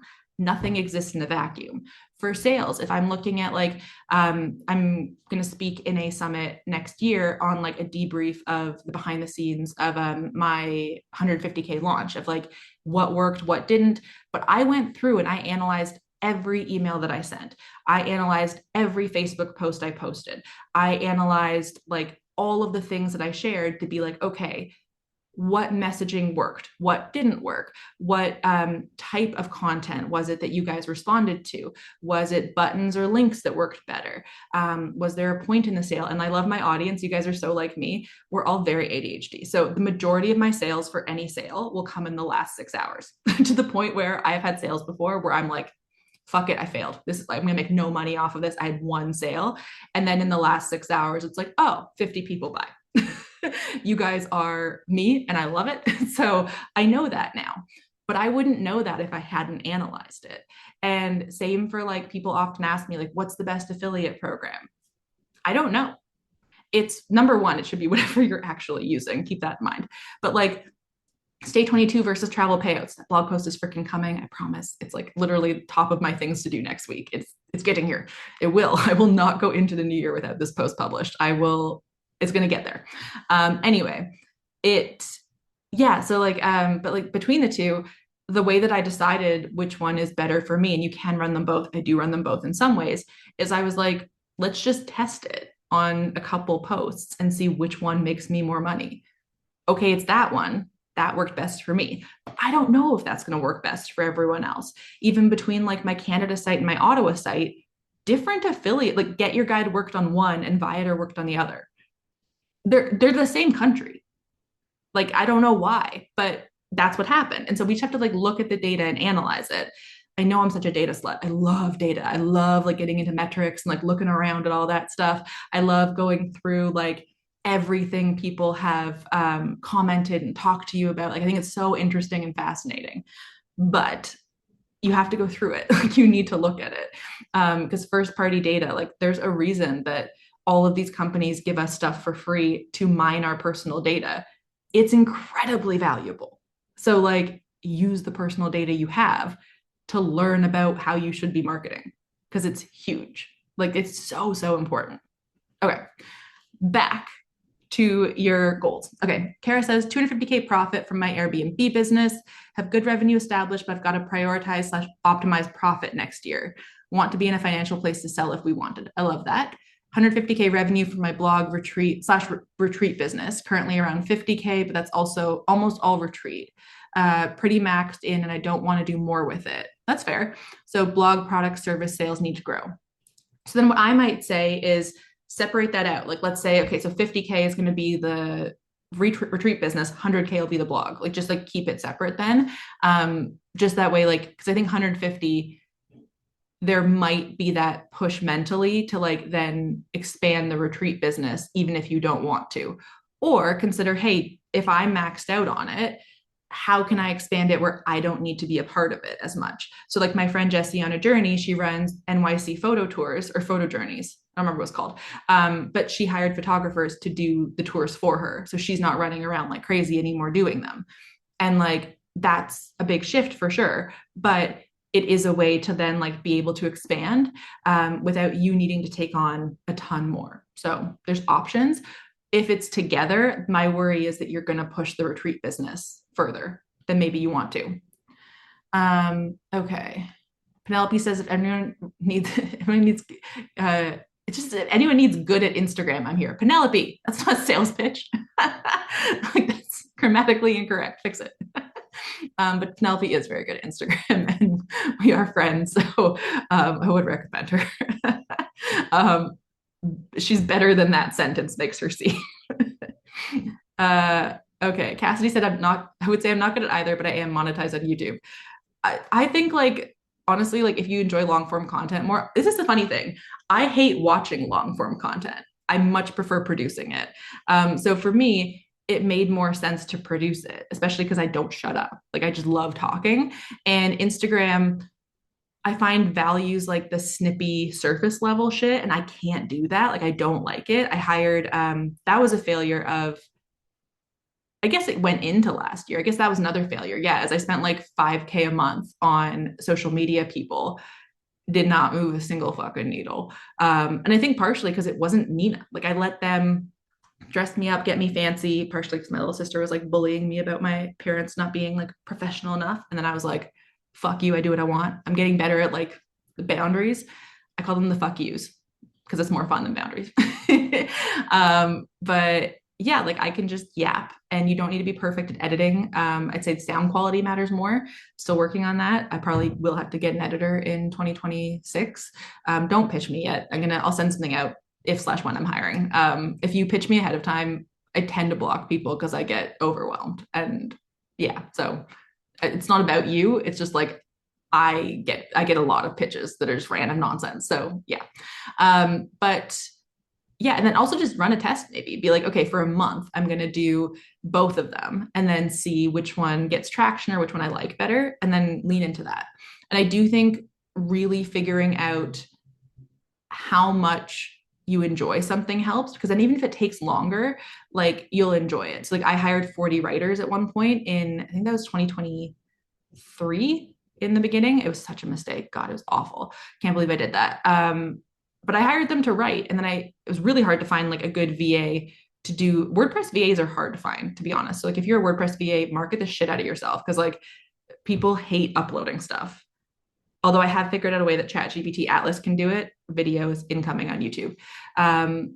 But yeah, so like the formatting and stuff sucked. And now I had to format like 80 to 120 posts a month, but I couldn't write and I love writing. So I'm like, okay, even though writing does take longer than formatting because I don't format incredibly fancily or anything, and I found some shortcuts, I'm doing the thing I don't want to do that doesn't light me up. Like, I think when you're lit up, you do way better.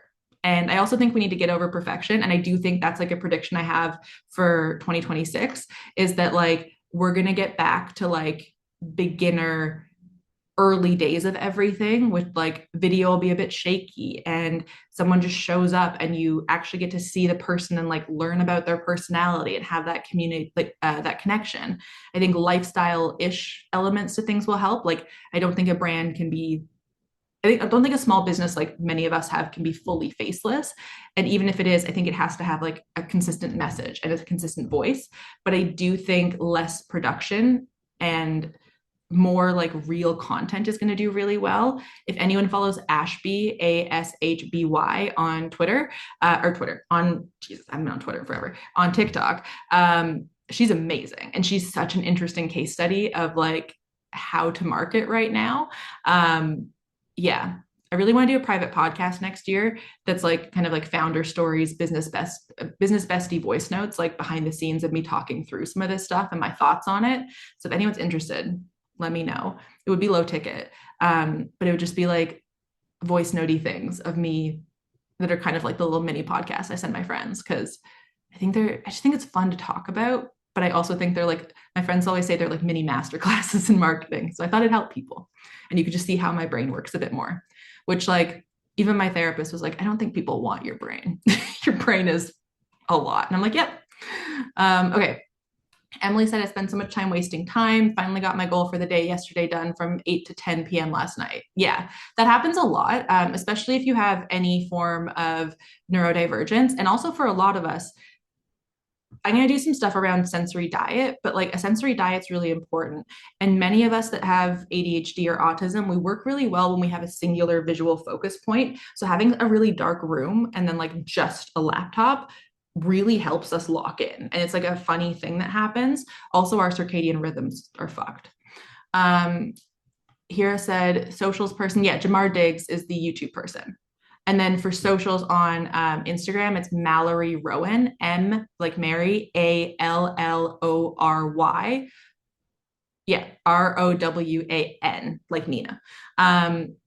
She's a friend of mine. She's great. We're hanging out in the new year because she's in the Philippines or Singapore right now. Don't remember where she is at this point. But yeah, she's freaking epic. She knows her stuff. Oh, Gemma's got a golden puppy. Okay, Gemma, you have to send me a photo of that on socials and like tag me. I want to see your golden. Everyone, if you have a dog right now, post it anywhere on socials and tag me in a comment, and I will come and I will like that photo or a reel or whatever. Like I just want to see your pets all the time. Okay. Emily Schick said the Creator Passport podcast talks about how their business coach says you should set butt puckering goals. That's really funny. I like that. Phoenix by Phoenix. Okay. Miguel says, okay, after the goals are not requirements comment, I think I should try to get 50K euros in revenue for the year. Daily job and blog combined, that would be 32K from my blog. Is that actually achievable while working 10 hours on the blog per week? I have 6 blog posts and making 15 USD a month in Amazon affiliates. LOL. Yes, Miguel, especially because if you're going to offer like a product or service, and Miguel is in PPTV, so I know more about the site, but like you're in a space where consulting and anything you offer, like people typically would pay a physio hundreds and hundreds of dollars to do these things. So you could easily have a membership model. You could easily have digital products. You could easily have like so many things that can get you there, one-to-ones. Like there's lots of opportunities there. Having sponsorships by some of these by like that desk company, things like that. Having affiliates that are higher ticket, or even like if you can find local companies or smaller companies and setting up a custom affiliate, because like that's a great way to get extra money. Having some sort of like shoppable guide with you negotiate some discounts with those people that are like running it. In PPTV, I gave someone else an idea about creating like a discount card almost, where people like pay them and then they've spoken to the like local tour companies and get like a small discount, 5 to 15% for the people. But if you buy like, I don't know, what I don't remember the exact number, but like let's say you buy it for like 25 bucks or something. If you do one tour, you make it back. So like, of course you're going to do that. So having something like that can be really cool. And just like leverage relationships, look at, different ways to create products there or affiliates that are slightly like in a slightly different area. But also there's lots of opportunities for sponsorships there, especially if you have anything around desks, like businesses, digital nomad companies, like everyone's looking at desks and at computers. So like, don't just look at sponsorships for the specific item itself, look at related things. So like, hey, this is a post about the best laptops for digital nomads. What about a co-working space? Like, what if they sponsored it? And then you had ads for them because like everyone there needs a laptop, right? And then those people are like, hey, I'm looking for a laptop.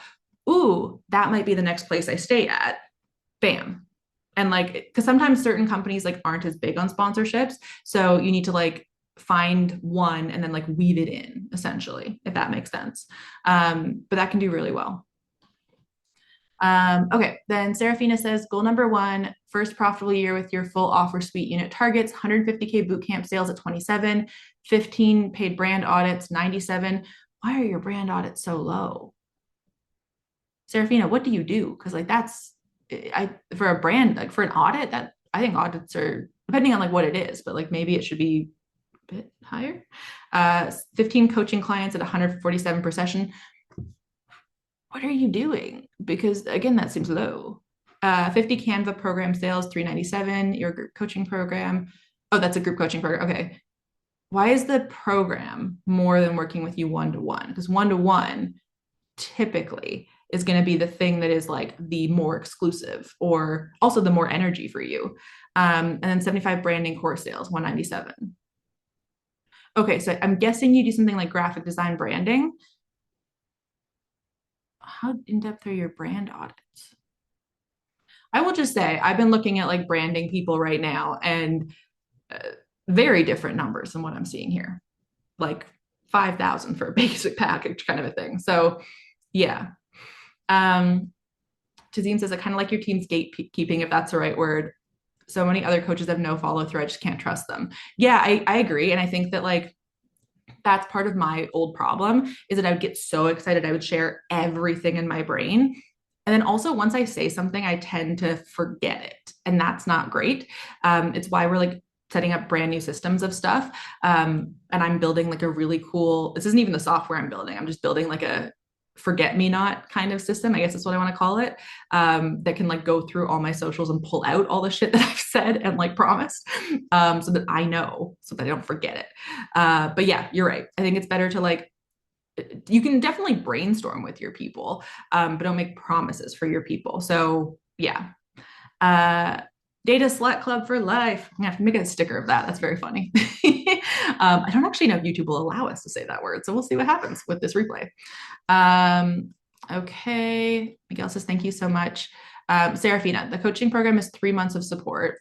The brand audit is me auditing their main social media platform to see what's working. I still think that's low. I also don't fully understand it from your sales pitch. So you might want to work on your sales pitch a little bit for future. I'm not, and I know you're not like selling here, but like I always say you should be able to explain everything in under 28 words. That was something I learned when I was 16. I was very precocious, and I'm gonna have to go in 3 minutes because I have a meeting with my team. But I was very precocious, and I found a continuing education program at the University of Toronto, and legally it didn't require you to have gone to undergrad or be a certain age. So I just like went to it, and it was with Joy Fielding, who's apparently quite a famous author, but I had never heard of her at the time. And she basically taught us that like for your novel, you have to be able to describe the plot in 28 words or less, or you don't know what it's about. And to me, that's something I've carried over into basically everything else, because I think it is true. If you don't know, like, if you can't explain what the thing is, and you're not going to get every part of it, but if you can't describe it in that like short amount of words, in a way that anyone could, like in plain English, that I think it's harder to sell and I think it's harder to have clarity on. And even if it can do more or it does more, like and save that. Like those are bonuses that people can discover later, but the actual thing is that it does X. Okay, I'm gonna have to sign off. I hope to see all of you guys tomorrow. I think even in this, there was something I said I was gonna get back to about looking at metrics or something. What did I say that I was going to get back to or touch on in a second? I'm pretty sure it was something about metrics, and I just went on a tangent about metrics, and like that was what I was going to get back to. Is like looking at that is how I decided what were wins and losses of the year. If I miss it, I'll look at the transcript and I'll tell you guys tomorrow. But yes, I hope to see everyone tomorrow. This was very fun. pick one of your goals for tomorrow, and then we are going to break them down into, I like to like theme things. So like I had like a summer of affiliates at one point and things like that. Then we're going to break it down into monthly goals and then into 4 to 5 action steps to get you there. And then I will be auditing those with you as well. And I am able to stay on a little bit longer tomorrow. And I'm going to reveal some of the actual things that I'm going to be doing and planning for next year. The stuff that's like kind of locked in, the stuff that it's like, we don't know when, but it's going to happen. And yeah, teasing a little bit of extra stuff over there. We're also going to talk about my challenge system that I use to like basically force myself to actually do these things. Like I said, like advent calendar unlocking kind of a thing. And we're going to talk about how to pivot if things go wrong, and the monthly business dates of how to track and analyze if things are actually working or not, because I do think that's really important. So it's going to be a heavier session. So we're not going to start with breath work or anything. I would recommend before you join that you do some breath work. And I'm probably going to send you guys an email. Actually, I think in my email, I'm going to edit it to say that because I think it's a good idea to do like 5 minutes of some breathing beforehand. I'll send you a YouTube video of one that I quite like. And then, yeah, come in ready to go. Bring your post-it notes. I quite like doing post-it notes spread out on a table, but you can do them. There's like the post-it note workbook. You can do it in the Google Doc. I'm going to do it on the Google Doc so you can see how I'm setting stuff up. But typically I end up with something kind of like pages with like different, I have like 4 lines for the 4 tasks. Then like my themed like major thing for each month is there. I couldn't do it on the floor here because Theo kept stepping on it. So Steph is getting the calendar so that I can like put it on the wall instead and I don't like writing on calendars. I don't know if anyone else has that problem, even if it's inerasable. So I'm getting stickies to put on the calendar instead. So yeah, that's a long spiel, but I'll see you guys tomorrow, I hope. And if not, there will be a replay. Don't worry. I just won't be able to review tasks from the replay. Just due to like limitations, but the goal setting GPT can help you with that. It just obviously isn't me. So sometimes it will drastically overstate things. So it doesn't know as much about blogging as I do. It just knows my goal setting methods. So yeah, I'd love to see you guys tomorrow, 12 to 2 p.m. EST.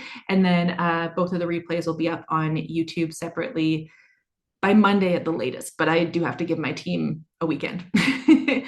We'll try to get it up soon. Okay, guys, thank you so much for spending this time with me. I know it was longer than we anticipated, but I will hope to see you tomorrow and have a great rest of your day. Bye, everybody.